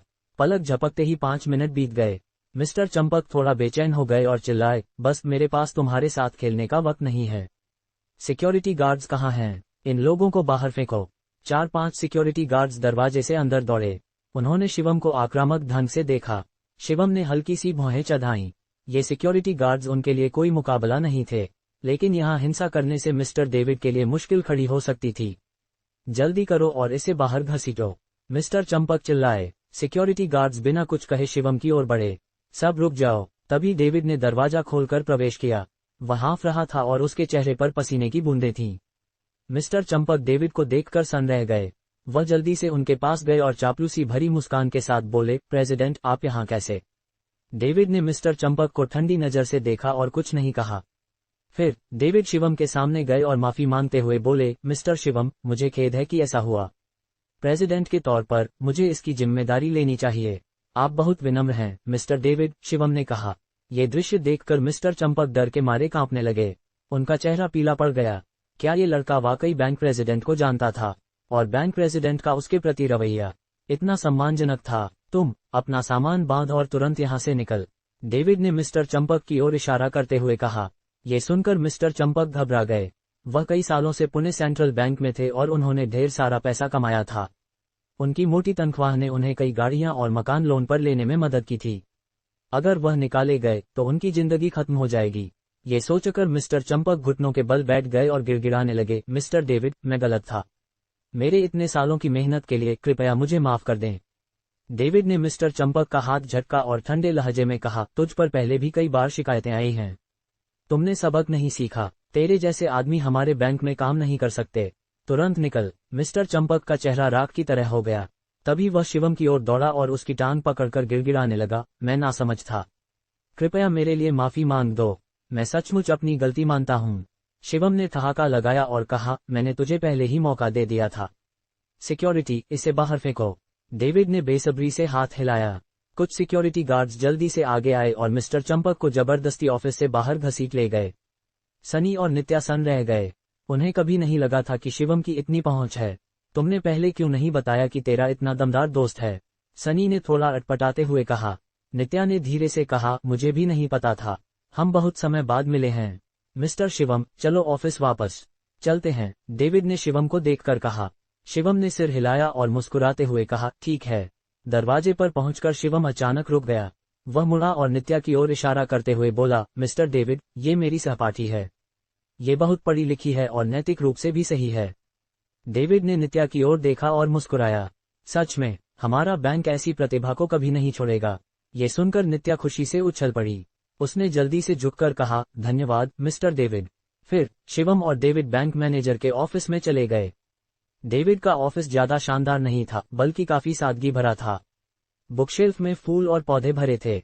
साफ था कि डेविड बहुत रुचि रखने वाला इंसान था। मिस्टर शिवम, हमारे समझौते के मुताबिक सुनील सुबह 9 बजे लोन के लिए आएगा। डेविड ने खुद शिवम के लिए पानी का गिलास डाला। शिवम ने गहरी सांस ली। उसके दिल में उत्सुकता थी। शिवम वाकई जानना चाहता था कि ये आदमी, जो खुद को बहुत बड़ा समझता था, उसके पैरों तले कुचला जाने पर कैसा महसूस करेगा। मिस्टर शिवम, क्या मैं पूछ सकता हूं कि आपका मिस मोनिका के साथ क्या रिश्ता है? डेविड ने अचानक टटोलते हुए पूछा। मोनिका का जिक्र सुनते ही शिवम का चेहरा हल्का सा लाल हो गया और उसके होठों पर मुस्कान आ गई। मैं ये नहीं बता सकता, शिवम ने सिर हिलाकर कहा। शिवम की प्रतिक्रिया देखकर डेविड जोर से हंसा और बोला, मैं समझ गया। कोई आश्चर्य नहीं कि मिस मोनिका को आपकी इतनी चिंता है। ये कहते हुए डेविड पास आए और धीरे से बोले, मिस मोनिका ने मुझे कल रात कॉल किया था। शिवम सन रह गया और जल्दी से पूछा, उसने आपको कॉल किया? क्या कहा? डेविड ने चाय का घूंट लिया और मुस्कुराते हुए कहा, उसने आपके इलाज की स्थिति के बारे में पूछा और मुझे कुछ निर्देश भी दिए। शिवम ने डेविड की ओर देखा और उनके आगे बोलने का इंतजार किया। डेविड ने मुस्कुराते हुए कहा, थक्कर परिवार ने 200 करोड़ के लोन के लिए अप्लाई किया था और ये पैसा मंजूर हो चुका है। मिस मोनिका चाहती हैं कि ये 200 करोड़ आपको 3 साल के लिए बिना ब्याज के लोन के तौर पर दिया जाए। शिवम सन रह गया। 200 करोड़ उसे लोन में, वो भी बिना ब्याज के। शिवम ने कठिनाई से निगला। बचपन से लेकर अब तक शिवम ने इतना पैसा कभी नहीं देखा था। उसे इतने पैसे का अंदाजा भी नहीं था। मिस्टर शिवम, आपको चिंता करने की जरूरत नहीं है। डेविड ने इधर उधर देखा और सावधानी से कहा, भले ही आप ये पैसा न लौटाएं, मिस मोनिका जरूर आपके लिए कोई रास्ता निकालेगी। डेविड ने चालाकी से कहा। शिवम ने गहरी सांस ली और कहा, मैं ये पैसा जरूर लौटाऊंगा। आप निश्चिंत रहें मिस्टर डेविड। डेविड जोर से हंसा और कुछ नहीं बोला। तभी सचिव ने दरवाजा खटखटाया और बाहर खड़े होकर बोला, बैंक मैनेजर मिस्टर सुनील यहाँ हैं। ओह, सच में? डेविड ने भौहें उठाईं। वह कहाँ है? सचिव ने कहा, वह वीआईपी रिसेप्शन रूम में आपका इंतजार कर रहा है। उसे मेरे ऑफिस में बुलाओ, डेविड ने निर्देश दिया। हाँ प्रेसिडेंट। सचिव ने सिर हिलाया और बाहर चला गया। शिवम का दिल तेजी से धड़क रहा था। उसने उम्मीद भरी नजरों से दरवाजे की ओर देखा और सुनील के आने का इंतजार करने लगा। समय मिनट दर मिनट बीतता गया। 5 मिनट बाद दरवाजा खुला। फिर सुनील को मुस्कुराते हुए कुछ गिफ्ट बॉक्स लिए अंदर आते देखा। मिस्टर डेविड, आज कैसे? सुनील अपनी बात पूरी करने से पहले ही शिवम को देखकर रुक गया। उसके चेहरे की मुस्कान तुरंत गायब हो गई और ठंडक छा गई। तुम यहाँ क्या कर रहा है? सुनील ने ठंडे लहजे में कहा। अगर तुम यहाँ आ सकता है तो मैं क्यों नहीं? शिवम ने बेपरवाही से कहा। सुनील ने ठहाका लगाया और गिफ्ट बॉक्स टेबल पर रखा। फिर उसने डेविड की ओर देखा और विनम्रता से कहा, मिस्टर डेविड, मैं आपके लिए एक छोटा सा गिफ्ट लाया हूँ। कृपया इसे स्वीकार करें। डेविड ने हाथ हिलाया और कहा, मिस्टर सुनील, कृपया बैठें। सुनील शिवम के बगल में बैठ गया। डेविड कुछ कह पाते उससे पहले सुनील ने ठंडे लहजे में कहा, मिस्टर डेविड, ये लड़का भी लोन के लिए आया है ना? मैं जानता था तुम्हारी काबिलियत से कंपनी चलाना नामुमकिन है। मेरा ख्याल है तुम मुझे सोल नरिशमेंट पिल दे दो, मैं तुम्हें 10-20% दे सकता हूँ, सुनील ने कुछ घमंड के साथ कहा। शिवम ने ठहाका लगाया और कहा, मुझे लगता है तुम सपने देख रहा है। मिस्टर डेविड, हमारी दोस्ती की खातिर कृपया इसका लोन रिजेक्ट कर दें, क्योंकि ये बिल्कुल भी लौटाने की काबिलियत नहीं रखता, सुनील ने शिवम की ओर ठंडी नजर से देखते हुए कहा। डेविड ने मुस्कुराते हुए कहा, मिस्टर सुनील, पहले एक गिलास पानी पियो। जल्दबाजी मत करो। सुनील को पानी पीने का मूड कहाँ था। डेविड का रवैया देखकर वह भौहें चढ़ाकर बोला, मिस्टर डेविड, आप आखिर चाहते क्या हैं? डेविड ने बेपरवाही से कहा, मिस्टर सुनील, आपके लिए एक बुरी खबर है। आपका लोन एप्लीकेशन रिजेक्ट हो गया है। ये सुनकर सुनील ने टेबल पर जोर से थप्पड़ मारा और खड़ा हो गया।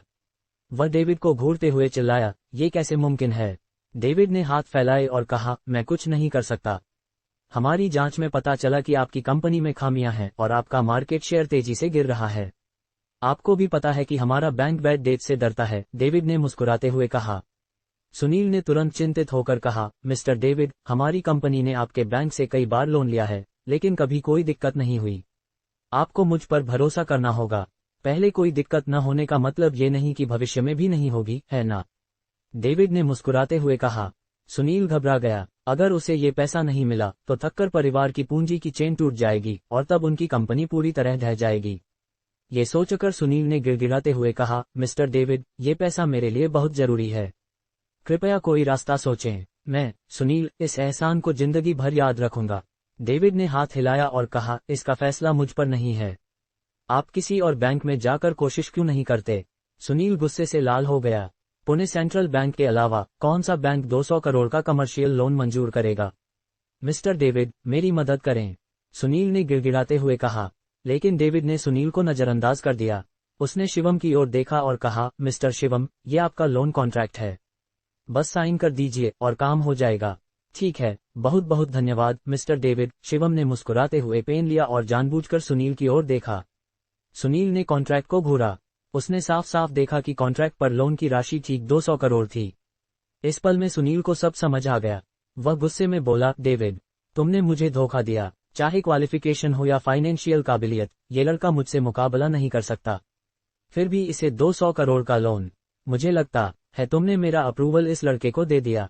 डेविड बेपरवाह था। उसने ठहाका लगाया और कहा, मिस्टर सुनील, बधाई हो, तुमने सही अनुमान लगाया, लेकिन अफसोस कोई इनाम नहीं है। सुनील और गुस्से में आ गया। उसने कभी नहीं सोचा था कि डेविड सीधे सीधे मान लेगा और उसे जरा भी इज्जत नहीं देगा। डेविड, तुमने हद कर दी, सुनील ने दांत पीसते हुए कहा। मुझे नहीं लगता कि मैं पुणे सेंट्रल बैंक के बिना नहीं रह सकता। सुनील चिल्लाया और जाने के लिए मुड़ा। रुको, तभी डेविड ने सुनील को रोका। सुनील खुश हो गया। उसे लगा कि अभी भी कोई मौका है, इसलिए वह जल्दी से मुड़ा। लेकिन डेविड ने टेबल पर रखे गिफ्ट बॉक्स की ओर इशारा किया और कहा, तुम अपनी चीजें ले जाना भूल गए। इससे सुनील और गुस्से में आ गया। उसने डेविड की ओर उंगली उठाई और कहा, बस तुम इंतजार करो। ये कहकर सुनील दरवाजे से बाहर भाग गया। ये दृश्य देखकर शिवम मन ही मन हंसा। सुनील अपनी दौलत और कनेक्शंस के दम पर बड़ा बनता था और आम लोगों को कीड़े मकोड़े की तरह कुचलता था। ऐसे इंसान को देर सबेर उसकी सजा मिल ही जाती। उसके जाने के बाद डेविड ने शिवम को देखा और मुस्कुराते हुए कहा, मिस्टर शिवम, इस कॉन्ट्रैक्ट में कुल 64 साइन चाहिए। कोई भी मिस मत करना। चिंता मत करो, शिवम ने मुस्कुराते हुए कहा। शिवम को कॉन्ट्रैक्ट साइन करने में करीब 20 मिनट लगे। कॉन्ट्रैक्ट साइन करने के बाद डेविड ने एक काला बैंक कार्ड निकाला। ये bank card Pune central bank का वीआईपी कार्ड है।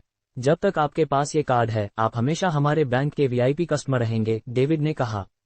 इस कार्ड के साथ ज्यादातर हाई एंड स्टोर्स आपको खास ट्रीटमेंट देंगे। बेशक ये सिर्फ पुणे तक सीमित है, डेविड ने आगे कहा। शिवम ने ढेर सारी भावनाओं के साथ बैंक कार्ड को सहलाया। कुछ हफ्ते पहले तक शिवम के पास कुछ भी नहीं था, लेकिन अब उसके पास 200 करोड़ का बैंक कार्ड था। ऐसा भारी बदलाव उसे सपने जैसा लग रहा था। मिस्टर डेविड, अगर कुछ और नहीं है तो मैं चलता हूँ, शिवम खड़ा हुआ और बोला। डेविड ने सिर हिलाया और कहा, ठीक है मिस्टर शिवम, अगर कुछ हो तो हम संपर्क में रहेंगे। पुणे सेंट्रल बैंक से बाहर निकलने के बाद शिवम को नित्या और सनी दरवाजे पर इंतजार करते मिले। शिवम, नित्या ने शिवम को देखते ही दौड़कर आते हुए कहा। सनी शर्मिंदगी से शिवम के सामने आया और चापलूसी भरी मुस्कान के साथ बोला, मिस्टर शिवम, मुझे पहले आपकी असलियत नहीं पता थी। उम्मीद है आप बुरा नहीं मानेंगे। शिवम ने सनी की ओर देखा और मुस्कुराते हुए सिर हिलाया। हालांकि सनी ने पहले तंज कसे थे, फिर भी वह अच्छा इंसान था। उसने अपनी कजिन की रक्षा की और अपने फायदे के लिए उसे नहीं बेचा। तुम लोग अभी भी यहाँ क्यों हो? शिवम ने पूछा। नित्या ने मुस्कुराते हुए कहा, तुमने मेरी इतनी मदद की, मुझे तुम्हारा ठीक से शुक्रिया करना है। हाँ, मिस्टर शिवम, तुम्हें नहीं पता, पुणे सेंट्रल बैंक ने नित्या को सीधे मिस्टर चंपक की जगह मैनेजर बना दिया। सनी ने जल्दी से कहा, मैं पुणे सेंट्रल बैंक की मैनेजर हूँ। कितना कमाल है, फिर सनी ने आश्चर्य से कहा। शिवम भी थोड़ा हैरान था। उसे नहीं लगा था कि डेविड उसे इतनी इज्जत देगा। शिवम, आज रात मैं तुम्हें डिनर करवाती हूँ, नित्या ने कहा। इसकी जरूरत नहीं, शिवम ने सिर हिलाया। वह मोनिका के अलावा किसी और लड़की से उलझना नहीं चाहता था और नित्या भी इसका अपवाद नहीं थी। मिस्टर शिवम, चाहे कुछ भी हो, मुझे आज रात तुम्हें डिनर करवाना ही है। तुम यहाँ कम ही आते हो तो मुझे मेजबान के तौर पर अपना बेस्ट करना है, सनी ने बहुत उत्साह से कहा। सनी की मेहमान नवाजी देखकर शिवम मना नहीं कर सका। मजबूरन शिवम को हाँ कहना पड़ा। उन्होंने शाम 6 बजे का अपॉइंटमेंट तय किया और फिर शिवम होटल लौट गया। होटल लौटने के बाद जुनैद होटल में शिवम का इंतजार कर रहा था। शिवम को देखते ही जुनैद जल्दी से उसके पास आया। मिस्टर शिवम, आपने मुझे कॉल क्यों नहीं किया? जुनैद ने कुछ चिंता से कहा। शिवम ने मुस्कुराते हुए कहा, तुझे गहरी नींद में सोता देखकर मुझे तुझे डिस्टर्ब करने का मन नहीं हुआ। जुनैद ने थोड़ी शर्मिंदगी के साथ कहा, मैं बहुत गहरी नींद में सोता हूँ। अगली बार आप मुझे सीधे जगा सकते हैं। अगर नहीं जगा तो आप मुझे पीट सकते हैं। मैं जरूर जाग जाऊंगा। शिवम हंस पड़ा। दूसरी ओर सुनील पुणे सेंट्रल बैंक से निकलने के बाद प्रांतीय राजधानी से जल्दी नहीं गया। उसने पहले पुणे के सभी बड़े बैंकों में कोशिश की, लेकिन दुर्भाग्य से सभी बैंकों ने थक्कर परिवार के लोन को रिजेक्ट कर दिया। और वजह भी वही थी, उन्हें थक्कर परिवार के भविष्य पर भरोसा नहीं था और उन्हें लगता था कि थक्कर परिवार लोन चुकाने की काबिलियत नहीं रखता। सुनील ने अपने ढेर सारे कनेक्शंस का इस्तेमाल किया, लेकिन सभी रिजेक्ट हो गए। इससे सुनील को अचानक एहसास हुआ, जाहिर है कोई जानबूझकर थक्कर परिवार के साथ छेड़छाड़ कर रहा था, वरना सभी बैंक उन्हें रिजेक्ट नहीं करते। और पुणे में ये सब करने की ताकत सिर्फ एक इंसान के पास थी, वह थी मोनिका। उसने साफ कहा था कि वह इस मामले में दखल नहीं देगी। सुनील हैरान और गुस्से में था, लेकिन थक्कर परिवार मोनिका के सामने बहुत कमजोर था। सुनील ने फोन पकड़ा और बहुत हिचकिचाहट के बाद आखिरकार मोनिका का नंबर डायल किया। कॉल जल्दी ही उठा लिया गया और मोनिका की ठंडी आवाज दूसरी ओर से आई। मिस्टर सुनील, आप मुझे कॉल करने के लिए इतने फ्री कैसे हैं? मोनिका की आवाज हमेशा शांत और सुसंस्कृत लगती थी। सुनील ने गहरी सांस ली और चापलूसी भरी मुस्कान के साथ कहा, मिस मोनिका, आपने नहीं कहा था कि आप थक्कर परिवार और शिवम के बीच के झगड़े में दखल नहीं देंगी? दूसरी ओर मोनिका ने हैरानी से कहा, मैंने वाकई इस मामले में दखल नहीं दिया। आप ये क्यों पूछ रहे हैं? सुनील ने गुस्सा दबाते हुए कहा, तो फिर डेविड ने थक्कर परिवार का लोन रिजेक्ट क्यों किया और शिवम को लोन क्यों अप्रूव किया? मोनिका ने मुस्कुराते हुए कहा, अंकल सुनील, आपने मुझे गलत समझा। ये मेरे इशारे पर नहीं हुआ, बल्कि शिवम ने खुद किया। सुनील ने गुस्से में कहा, ये कैसे मुमकिन है? वो तो बस एक आम इंसान है, उसकी डेविड तक क्या पहुंच होगी? अंकल सुनील, क्या आपको नहीं पता? शिवम ने मिसेज डेविड की बीमारी ठीक की थी। डेविड अपनी पत्नी से सबसे ज्यादा प्यार करता है, मोनिका ने मुस्कुराते हुए कहा। क्या थक्कर परिवार इतना बड़ा है, फिर भी आप लोग सिर्फ शिवम के खिलाफ नहीं टिक पाए? मोनिका के शब्दों में छिपा तंज था। सुनील वहीं सन रह गया। क्या वाकई शिवम ने सब कुछ खुद किया था? अंकल सुनील, अगर कुछ और नहीं है तो मैं फोन रखती हूँ, मोनिका ने मुस्कुराते हुए कहा। ये कहकर उसने फोन काट दिया। सुनील कार में उदास चेहरा लिए बैठा था। कोई नहीं जानता था कि वह क्या सोच रहा था। मिस्टर सुनील, अब हम कहाँ जाएं? ड्राइवर ने पूछा। सुनील ने ठंडे चेहरे के साथ कहा, पहले जयपुर वापस चलो। इस दिन शिवम होटल में बैठकर आसपास की आध्यात्मिक ऊर्जा को मुश्किल से सोख रहा था। प्रांतीय राजधानी में लोग तो बहुत थे, लेकिन जमीन कम थी और आध्यात्मिक ऊर्जा भी बहुत कम थी। पूरे दिन में शिवम को लगभग कुछ हासिल नहीं हुआ। लगता है बड़ा शहर मेरे लिए ठीक नहीं है, शिवम ने सोचा। हालांकि ऐसा था, शिवम अच्छी तरह जानता था कि भले ही बड़े शहरों में आध्यात्मिक ऊर्जा कम हो, लेकिन बाकी संसाधन छोटे शहरों से कहीं ज्यादा थे। मसलन जड़ी बूटियां। जयपुर में 10 साल से ज्यादा पुरानी जड़ी बूटियां कीमती मानी जाती थीं। लेकिन प्रांतीय राजधानी में 50 या 100 साल पुरानी जड़ी बूटियों का राजा भी देखा जा सकता था। रात को नित्या ने ठीक समय पर शिवम को कॉल किया। उसने और सनी ने पहले ही एक रेस्तरां बुक कर लिया था और रेस्तरां में शिवम का इंतजार कर रहे थे। आधे घंटे बाद शिवम और जुनैद उस रेस्तरां पहुंच गए। सनी ने खास तौर पर एक हाई एंड रेस्तरां में प्राइवेट रूम बुक किया था।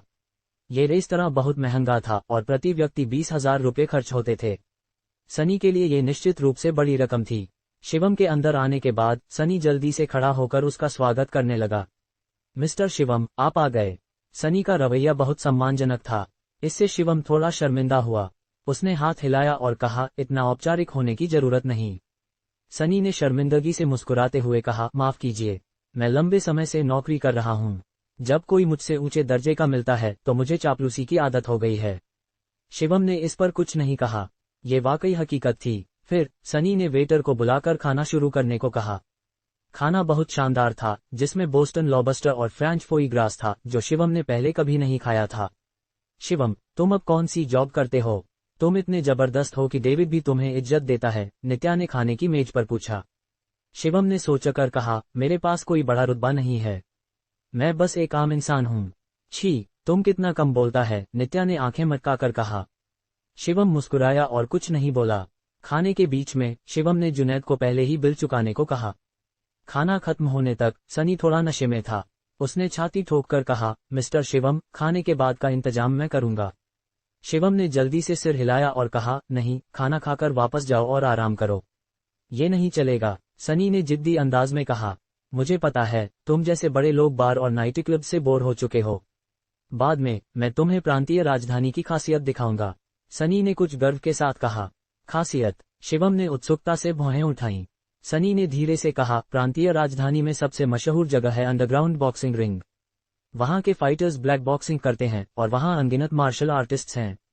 ये कहकर सनी ने छाती ठोककर कहा, मिस्टर शिवम, सच बताऊं, मैं भले ही पतला हूं, लेकिन मैं भी मार्शल आर्टिस्ट हूं। मैं अकेले 3-5 लोगों को हरा सकता हूं। ये सुनकर जुनैद, जो शिवम के बगल में था, हंस पड़ा। इससे सनी और दृढ़ हो गया कि वह अंडरग्राउंड बॉक्सिंग रिंग जाए। उसने आंखें तरेर कर कहा, तुझे भरोसा नहीं है ना? बाद में मैं तुझे दिखाऊंगा। ठीक है, मैं तेरी बात मानता हूं, शिवम ने मजबूरी में कहा। लेकिन शिवम को इस अंडरग्राउंड बॉक्सिंग रिंग में वाकई दिलचस्पी थी। जुनैद से इन स्ट्रेंथ मास्टर्स की बात सुनने के बाद शिवम वाकई देखना चाहता था कि ये मास्टर्स कितने ताकतवर हैं।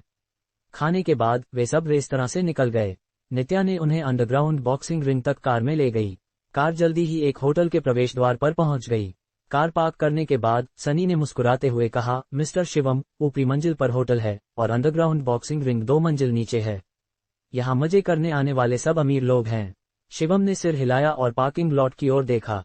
जैसा कि उम्मीद थी, वहां कई लग्जरी कारें खड़ी थीं। इससे शिवम की इस अंडरग्राउंड बॉक्सिंग रिंग में और दिलचस्पी बढ़ गई। फिर सनी ने शिवम और बाकियों को अंडरग्राउंड बॉक्सिंग रिंग की ओर ले गया। दरवाजे पर 2 सूट पहने तगड़े आदमी पहरा दे रहे थे। शिवम ने ध्यान से देखा और पाया कि ये दोनों काफी मजबूत थे। लगता है ये अंडरग्राउंड बॉक्सिंग रिंग वाकई खास है, शिवम ने सोचा। सनी ने 2 तगड़े आदमियों से बातचीत करने के बाद हाथ हिलाया और कहा, मिस्टर शिवम, अब हम अंदर जा सकते हैं। वे सब पहली मंजिल के अंडरग्राउंड बॉक्सिंग रिंग में दाखिल हो गए। अंदर घुसते ही शिवम को अंदर से शोर सुनाई दिया। वहां चीखें और गालियां थीं। अंडरग्राउंड बॉक्सिंग रिंग का लेआउट बार जैसा था। चारों ओर बिखरी हुई टेबल्स और बूथ्स थे। लोग वहां खा पी सकते थे। फर्क सिर्फ इतना था कि सामने का डांस फ्लोर एक रिंग में बदल गया था। मिस्टर शिवम, मेरे पीछे आओ, सनी ने हाथ हिलाया। फिर वे सब एक बूथ पर जाकर बैठ गए। बैठते ही वेटर वाइन लिस्ट लेकर आया। शिवम ने इधर उधर देखा और पाया कि यहाँ की शराब बहुत महंगी थी। एक बियर की बोतल की कीमत करीब 100 रुपये थी। तभी रिंग में 2 तगड़े आदमी आपस में भिड़ रहे थे। उनकी हर मुक्का जानलेवा लग रहा था। जब कोई गिरता तो चारों ओर से उत्साह भरी चीखें उठतीं। ये बिल्कुल कोलोसियम जैसा था। मिस्टर शिवम, यहाँ हम दांव भी लगा सकते हैं कि कौन सा कंटेस्टेंट जीतेगा। खेलना चाहोगे? सनी ने मुस्कुराते हुए कहा। शिवम ने हाथ हिलाया। उसे जुए में जरा भी रुचि नहीं थी। इस जगह में क्या मजा है? ये तो बहुत क्रूर है, नित्या ने भौहें चढ़ाकर कहा और चेहरा एक ओर कर लिया। अरे, तुम्हें समझ नहीं। इसे सबसे पुराना फाइटिंग स्टाइल कहते हैं। सबसे पुरानी हिंसा, सनी ने उत्साह से कहा। उसने रिंग में हो रही फाइट की ओर देखा और हाथ हिलाए। दुर्भाग्य से सनी जाहिर तौर पर एक शौकिया था। अरे, ये सनी नहीं है। तभी एक बड़े घुंघराले बालों वाली छोटी स्कर्ट पहने औरत अचानक उनके पास आए। वह सीधे सनी के पास गई और तंज भरे चेहरे के साथ बोली, सनी, तुझे लगता है तुम इस तरह की जगह में मजे करने लायक है? इस औरत को देखते ही सनी का चेहरा तुरंत खराब हो गया। ठंडे चेहरे के साथ उसने कहा, इसका तुझसे कोई लेना देना नहीं। उत्तेजक कपड़े पहने लड़की, लीना ने ठहाका लगाया और नित्या की ओर देखा। उसने तंज कसते हुए कहा, ये तेरी नई गर्लफ्रेंड है क्या? तेरा टेस्ट बदल गया, अब तुझे शरीफ लड़कियां पसंद हैं। शरीफ? साफ जाहिर है कि ये बस दिखावा कर रही है। कौन जाने असल में इसने कितने मर्दों के साथ। टाइट स्कर्ट वाली औरत ने, जो लीना के बगल में थी, ठहाका लगाया। इन दोनों की बात सुनकर सनी तुरंत गुस्से में आ गया। वह अचानक खड़ा हुआ और गुस्से में चिल्लाया, लीना, मैं तुझसे बहुत पहले ब्रेकअप कर चुका हूँ। इतनी घटिया मत बन, जल्दी से यहाँ से निकल। लीना का चेहरा बदल गया। उसने दांत पीसते हुए कहा, सनी, तुम मुझसे ऐसे बात करने की हिम्मत कैसे की? बस तुम इंतजार कर। ये कहकर लीना मुड़कर चली गई। सनी का चेहरा अच्छा नहीं था और वह अब काफी होश में था। शिवम ने यूं ही पूछा, वो कौन थी? सनी ने जबरदस्ती मुस्कान लाकर कहा, मेरी एक्स गर्लफ्रेंड। मुझे पता चला कि उसने मुझे धोखा दिया तो हमारा ब्रेकअप हो गया। मुझे नहीं लगा था कि आज यहाँ उससे मुलाकात होगी। ये सुनकर शिवम को थोड़ा दुख हुआ। क्या ये मुलाकात ठीक वैसी नहीं थी जैसी उसने झेली थी? शिवम ने सनी के कंधे पर हाथ रखा और तसल्ली देते हुए कहा, तुझे भविष्य में उससे बेहतर लड़की मिलेगी, इतनी अच्छी कि तुझे यकीन नहीं होगा कि ऐसी लड़की तेरी जिंदगी में हो सकती है। ये शब्द सनी के लिए थे, लेकिन शिवम के लिए भी। धन्यवाद, मिस्टर शिवम। सनी ने शराब पकड़ी और अचानक उसे मुंह में उड़ेल लिया। शिवम ने और कुछ नहीं कहा। उसने सिर उठाकर रिंग की ओर देखा। रिंग में 2-6 फुट से ज्यादा लंबे और 200 किलो से ज्यादा वजनी तगड़े आदमी अपनी जान की बाजी लगाकर लड़ रहे थे। मुक्कों की चोट से माहौल चरम पर था। शिवम बियर पीते हुए रिंग में हो रही फाइट का मजा ले रहा था। ये लोग कुछ खास नहीं हैं, जुनैद ने सिर हिलाते हुए कहा। शिवम ने मजाक में कहा, अगर तुम स्टेज पर जाए तो इन्हें हराने में कितना वक्त लगेगा। जुनैद ने कुछ गर्व से कहा, अगर मैं आधे मिनट में इन्हें जमीन पर न पटक दूं तो मैं हार जाऊंगा। शिवम मुस्कुराया और कुछ नहीं बोला। तभी लीना वापस आई। उसके बगल में एक बहुत तगड़ा आदमी था। वह आदमी इतना तगड़ा था कि लगभग एक छोटा पहाड़ था। वह करीब 2 मीटर लंबा था। भीड़ में वह बेहद आकर्षक था। इस तगड़े आदमी को देखकर सनी का चेहरा तुरंत खराब हो गया। मिस्टर शिवम, चलो जल्दी निकलते हैं। सनी ने शिवम का हाथ पकड़ा और जल्दी से कहा। शिवम ने सिर हिलाया और कहा, अब भागना चाहे तो शायद देर हो चुकी है। जैसा कि उम्मीद थी, लीना जल्दी से दौड़कर आए और सनी का हाथ पकड़ लिया।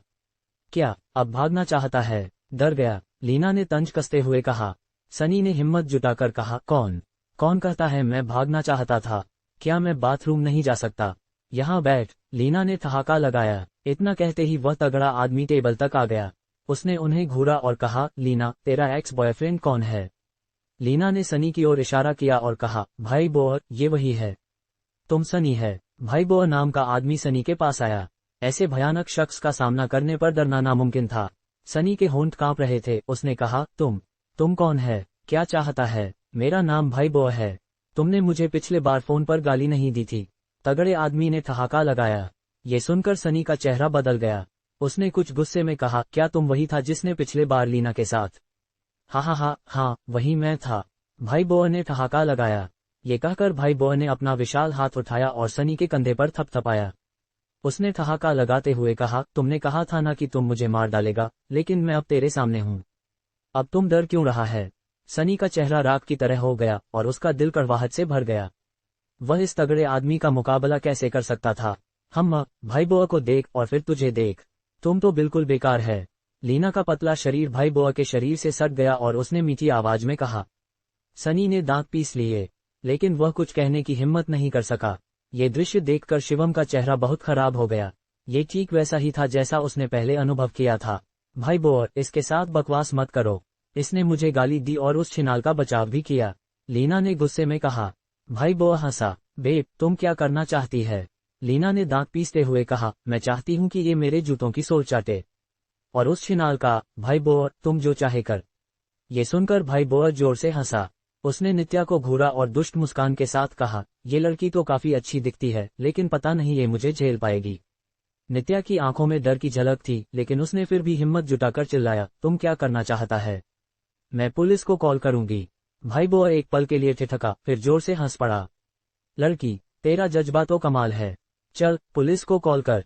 देखते हैं तुम तेज है या मैं, भाई बोअर ने दुष्ट हंसी के साथ कहा।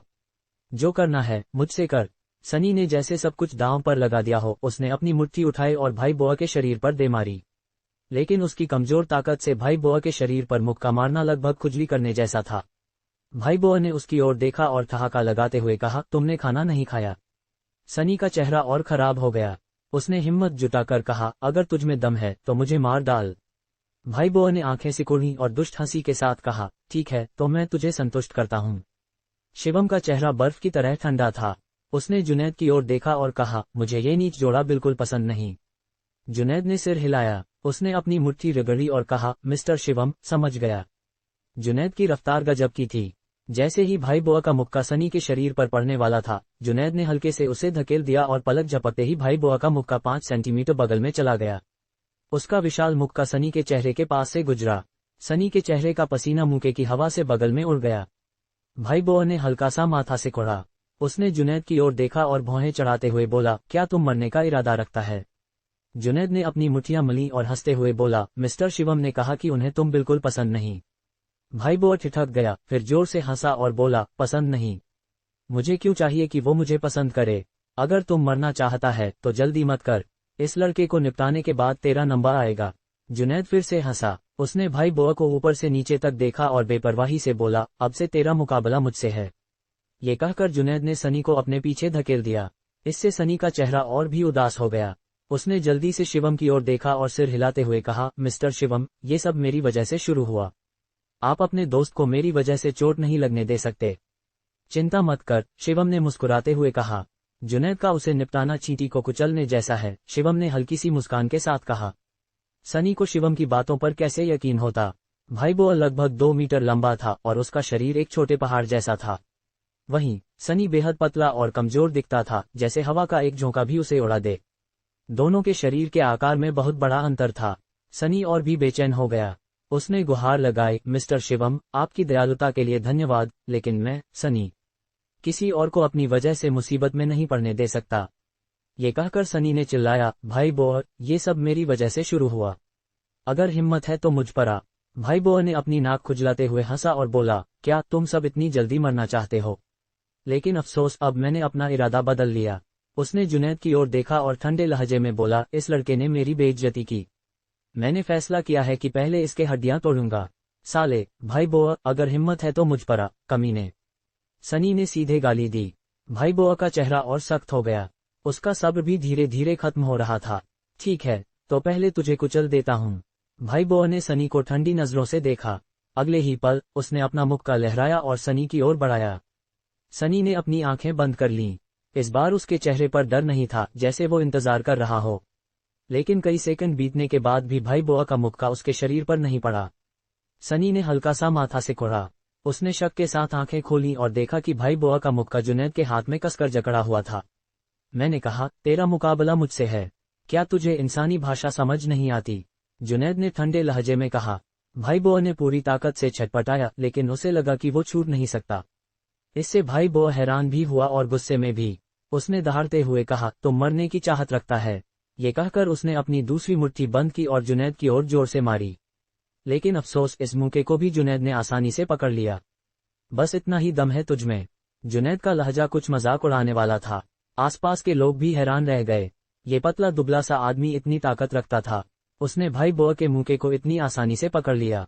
जुनैद, अब खेलना बंद कर, इस वक्त शिवम ने माथा सिकोड़ते हुए चिल्लाया। जी, मिस्टर शिवम। जुनैद ने सिर हिलाया। जैसे ही उसने बात खत्म की, उसका शरीर हवा में उछला और उसने भाई बोआ के सिर पर एक लात मारी। लात पड़ते ही जुनैद पलटा और चल दिया। भाई बोआ का विशाल शरीर 1 सेकंड से भी कम समय तक स्थिर रहा, फिर उसका पूरा शरीर एक छोटे पहाड़ की तरह ढह गया। जोर की आवाज ने भीड़ का ध्यान खींच लिया। अंडरग्राउंड बॉक्सिंग रिंग के बॉडीगार्ड जल्दी से वहां दौड़े आए। उन्होंने भाई बोआ को जमीन पर बेहोश पड़ा देखा। सनी ने कठिनाई से निगला। उसने जुनैद को हक्का बक्का देखा, उसके चेहरे पर अविश्वास लिखा था। जुनैद, वो इतना जबरदस्त फाइटर था। उसने एक ही लात में भाई बोआ को बेहोश कर दिया। बाकी लोग शायद जुनैद की लात का मतलब नहीं समझ सके, लेकिन शिवम को सब कुछ साफ पता था। इस लात में उसने अपनी लगभग पूरी ताकत लगा दी थी। भाई बोआ अगर जाग भी गया तो उसका सिर शायद बुरी तरह चोटिल होगा। भाई बोआ, पास में खड़ी लेना जल्दी से भाई बोआ के पास दौड़ी और उसका शरीर जोर जोर से हिलाने लगी। लेकिन भाई बोआ बिल्कुल नहीं हिला, जैसे मर गया हो। मिस्टर शिवम, उस औरत का क्या करें? इस वक्त जुनैद शिवम के पास आया और पूछा। शिवम ने उसकी ओर देखा और बोला, सनी से पूछ। जुनैद ने तुरंत सनी की ओर देखा। सनी का मन मिला जुला था। उसे लेना से बहुत नफरत थी, लेकिन इस पल उसका दिल पिघल गया। छोड़ो, सनी ने सिर हिलाया। आखिरकार हम कभी प्यार में थे। रहने दो। इससे शिवम को एक आह निकली। सनी, अच्छे से सोच लो। अगर तुम उसे छोड़ भी दो तो वो शायद तुम्हारी आभारी नहीं होगी। शिवम ने उसे चेतावनी दी। सनी ने जबरदस्ती मुस्कुराया और बोला, मिस्टर शिवम, आपके दोस्त की मदद के लिए मैं बहुत आभारी हूँ, लेकिन इस मामले को यहीं छोड़ दो। शिवम ने और कुछ नहीं कहा। दयालु लोग अक्सर नर्म दिल के होते हैं और नर्म दिल वाले लोग धोखा खाते हैं।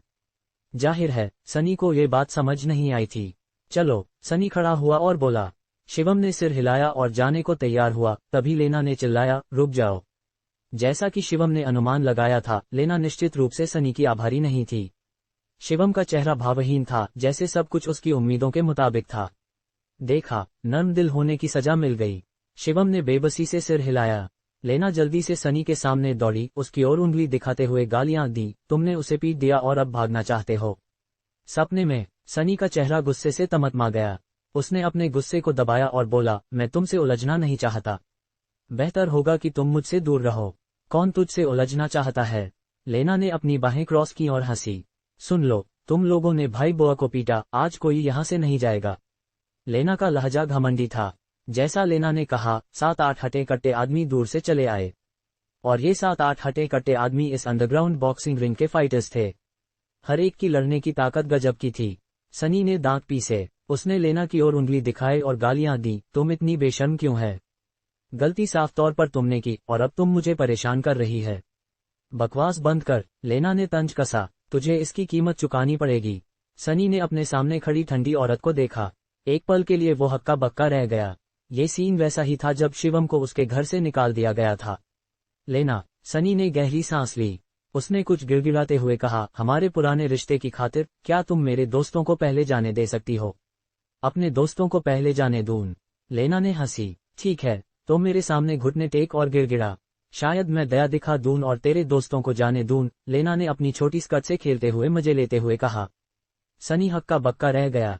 उसने लेना को घूरा, मन में उसे 2 जोरदार थप्पड़ मारने की इच्छा थी। लेकिन आखिर में सनी ने फिर भी जबरदस्ती मुस्कुराया। उसने धीरे से कहा, ठीक है, मैं मान जाता हूँ। ये कहकर सनी ने अपने घुटने मोड़े और जमीन पर घुटने टेकने वाला था। इस पल एक हाथ ने उसकी बांह पकड़ ली। ऊपर देखने पर उसने शिवम को उसे घूरते हुए देखा। उसने सिर हिलाया और बोला, कुछ समय पहले मैं भी तुम्हारी तरह था। मुझे लगा था कि इस तरह मैं दूसरों से माफी मांग सकता हूँ, लेकिन बाद में मुझे पता चला कि ऐसा नहीं है। तुम जितना कमजोर होगा उतना ही तुझे दबाया जाएगा। दूसरों की नज़र में तेरी गिड़गिड़ाहट तुझे सिर्फ हंसी का पात्र बनाएगी, शिवम ने उदास आवाज में कहा। सनी ने शिवम की ओर देखा और तुरंत मान गया। तुम कौन है, साले? तेरा इससे कोई लेना देना नहीं। मैं, लेना आक्रामक तरीके से आगे बढ़ी। थप्पड़, लेना अपनी बात पूरी भी नहीं कर पाई थी कि शिवम ने उसके मुंह पर एक थप्पड़ जड़ दिया। इस थप्पड़ ने लेना को 360 डिग्री घुमा दिया और वो धड़ाम से जमीन पर गिर पड़ी। ये पहली बार था जब शिवम ने किसी औरत को मारा था। हालांकि उसने उसे मारा नहीं, फिर भी लेना का आधा चेहरा सूज गया। शोर मचाने वाली चीज, शिवम ने लेना से ठंडे लहजे में कहा। आसपास के बॉक्सर्स तुरंत शिवम की ओर बढ़े। उन्होंने शिवम को बीच में घेर लिया और ठंडे लहजे में बोले, लड़के, लगता है तुम सचमुच यहाँ से निकलना नहीं चाहता। जुनैद ने जल्दी से एक कदम आगे बढ़ाया और धीमी आवाज में पूछा, मिस्टर शिवम, मैं अभी इनका हिसाब कर दूं। यो, यहाँ कोई हंगामा करने की हिम्मत करता है? इस पल भीड़ से अचानक एक आवाज आई। मुड़कर देखा तो एक काली शर्ट वाला आदमी धीरे धीरे चला आ रहा था। ये आदमी लगभग 1.8 मीटर लंबा था। हालांकि वो काफी पतला दिखता था, लेकिन उसके कदम बेहद स्थिर थे। साफ पता चलता था कि वो एक मार्शल आर्टिस्ट था। उसके आने से तुरंत हलचल मच गई। भाई मंग, आप आ गए। फाइटर्स ने उसके लिए रास्ता बनाया और सम्मान से उसकी ओर देखा। भाई मंग नाम का आदमी सीधे जुनैद के पास गया और बेपरवाही से बोला, तुम तो गजब का फाइटर है ना? जुनैद ने अपनी आंखें सिकुड़ी और बोला, आखिरकार एक इनर स्ट्रेंथ मास्टर आया। लेकिन अफसोस, तुम बस 5वें स्टेज का इनर स्ट्रेंथ मास्टर है। वो तो कुछ भी नहीं। हाँ, तुझे इनर स्ट्रेंथ के बारे में पता है? भाई मंग हैरानी से बोला। जुनैद ने भाई मंग को नजरअंदाज किया। वो शिवम के कान के पास झुका और बोला, ये आदमी बस 5वें स्टेज का इनर स्ट्रेंथ मास्टर है। मैं इसे आसानी से निपटा सकता हूँ। शिवम ने सिर हिलाया और बोला, तो जल्दी कर, टाइम वेस्ट मत कर। जी, मिस्टर शिवम, जुनैद ने सिर हिलाया। इस पल लेना अचानक दौड़कर आए। वो भाई मंग के पास गई और गुस्से में बोली, भाई मंग, इन्होंने भाई बुआ को पीटा। आपको इन्हें सबक सिखाना होगा। भाई मंग ने लेना की ओर देखा और कुछ नाराजगी के साथ बोला, तुझे बस मुसीबत खड़ी करनी आती है। भाई बुआ का मेडिकल खर्चा तुम देगी। हालांकि लेना को ये बात अच्छी नहीं लगी, लेकिन उसने हिम्मत नहीं की कि मना कर दे, इसलिए उसने जल्दी से सिर हिलाया और बोली, समझ गई भाई मंग। ये कहकर लेना पीछे हट गई।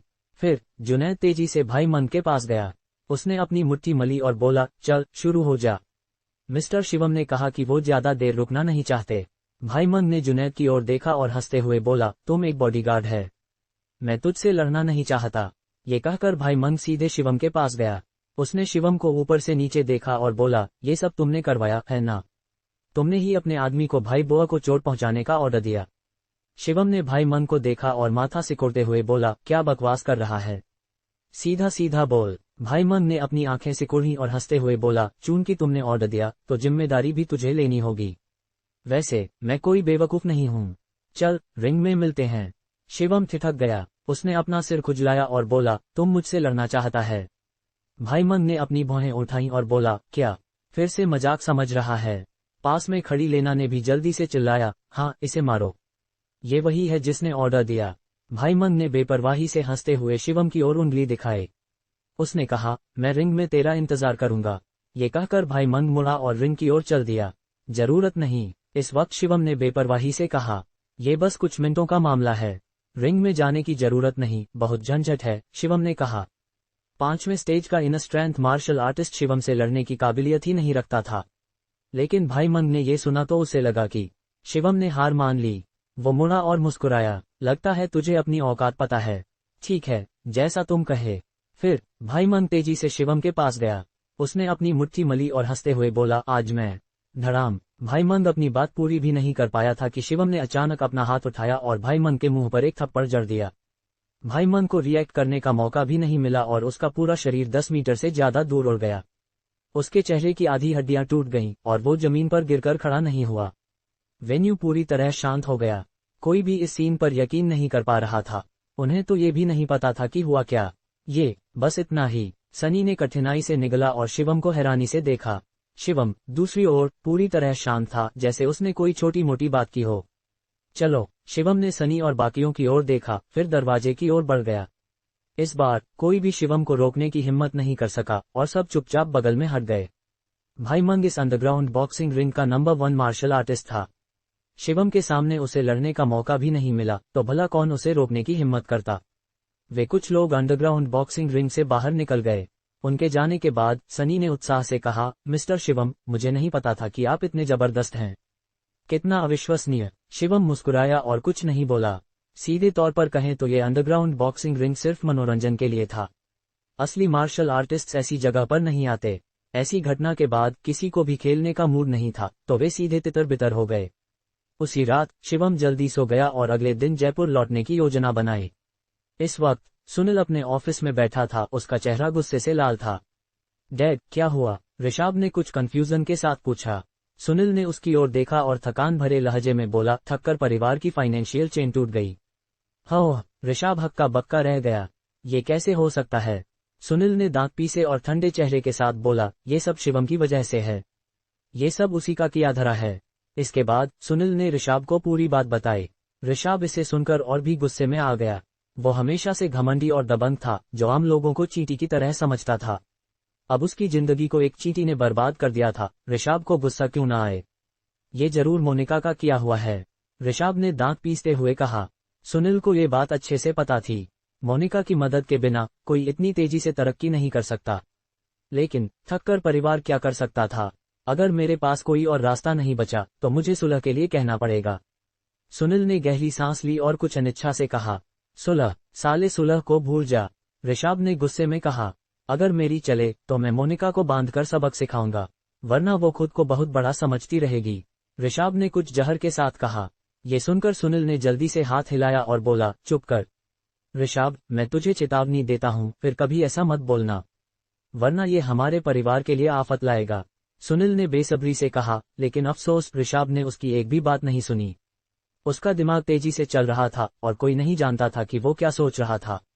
डैड, अगर तुम शिवम और मोनिका के पास जाकर गिड़गिड़ाओगे तो क्या वो तुम्हें छोड़ देंगे? ऋषभ ने ठंडे लहजे में तंज कसा। सुनील ने आह भरी। उसने अपनी माथे रगड़ा और बोला, मुझे बस मिस्टर दास से इसे ठीक करने को कहना होगा। मिस्टर दास आखिरकार मिलिट्री डिस्ट्रिक्ट का एक हाई रैंकिंग ऑफिसर था और उसका राठौर परिवार से दोस्ताना रिश्ता था। अगर मिस्टर दास आगे आए तो अभी भी सुधार की गुंजाइश थी। इस वक्त सुनील का बदला लेने का बिल्कुल मूड नहीं था। वो बस ठक्कर परिवार को बचाने की सोच रहा था। पास में खड़ा ऋषभ ठंडे लहजे में हंसा और बिना कुछ कहे बाहर निकल गया। सुनील ने अपना फोन निकाला और मिस्टर दास का नंबर डायल किया। उसने फोन पर मिस्टर दास को पूरी बात बताई। मिस्टर दास इसे सुनकर चुप हो गए। मिस्टर दास को उम्मीद नहीं थी कि इतना बड़ा ठक्कर परिवार किसी मामूली शिवम की वजह से ऐसी हालत में आ जाएगा। आपको मेरी मदद करनी होगी, सुनील ने फोन पर गिड़गिड़ाया। मिस्टर दास ने आह भरी और बोले, ठीक है, मैं कल जयपुर जाऊंगा और तुम्हें और शिवम को खाने पर बुलाऊंगा। लेकिन सुनील, तुम्हें थोड़ा नर्म रवैया रखना होगा। समझ गया, चिंता मत करो, सुनील ने सहमति दी। दूसरी ओर ऋषभ अपने घर से निकलकर सीधे बाहर चला गया। ऋषभ, क्या हुआ? तुम उदास क्यों है? उसका चमचा हितेश ने चिंता से पूछा। ऋषभ ने कुछ नहीं कहा। उसने हितेश की ओर देखा और अचानक उसे एक खराब आइडिया आया। हितेश, तुम पैसा कमाना चाहता है? हमारे परिवार के साथ काम करना चाहता है? ऋषभ ने मुस्कुराते हुए पूछा। हितेश हक्का बक्का रह गया और जल्दी से सिर हिलाया। ऋषभ, मैं इसका सपना देखता हूँ, बस मुझे एक मौका चाहिए। ऋषभ ने हितेश के कंधे पर थपथपाया और बोला, अब तेरा मौका आ गया। अगर तुम मेरे लिए एक काम कर दे तो मैं तुझे ठक्कर परिवार के साथ काम करने दूंगा। सच में? ऋषभ, तुम्हारे लिए काम करना मेरे लिए सम्मान की बात है, हितेश ने जल्दी से कहा। ऋषभ की आंखों में एक खतरनाक चमक थी। उसने हितेश की ओर देखा और ठंडे लहजे में बोला, मैं चाहता हूं कि तुम कुछ लोगों को इकट्ठा करे और मोनिका को किडनैप कर ले। ये सुनकर हितेश का चेहरा तुरंत बेहद खराब हो गया और वो अचानक कांपने लगा। ऋषभ, मजाक मत कर, मोनिका राठौर परिवार की पोती है, हितेश ने डरते हुए कहा। ऋषभ ने ठंडे चेहरे के साथ कहा, डर किस बात का? हम उसे चोट नहीं पहुंचाएंगे, बस उसे डराएंगे। कुछ भरोसेमंद लोग ढूंढो और उसे कुछ दिनों के लिए कैद करो, फिर छोड़ देना। क्या हो सकता है? वैसे भी मेरे और तेरे अलावा कोई नहीं जानता। हम इसे पूरी तरह गुप्त रख सकते हैं। दोस्तों, ये एपिसोड यहीं तक था। अगर आपको ये कहानी पसंद आई तो कृपया कमेंट में जरूर बताएं ताकि हमें प्रेरणा मिले और हम अगला एपिसोड जल्दी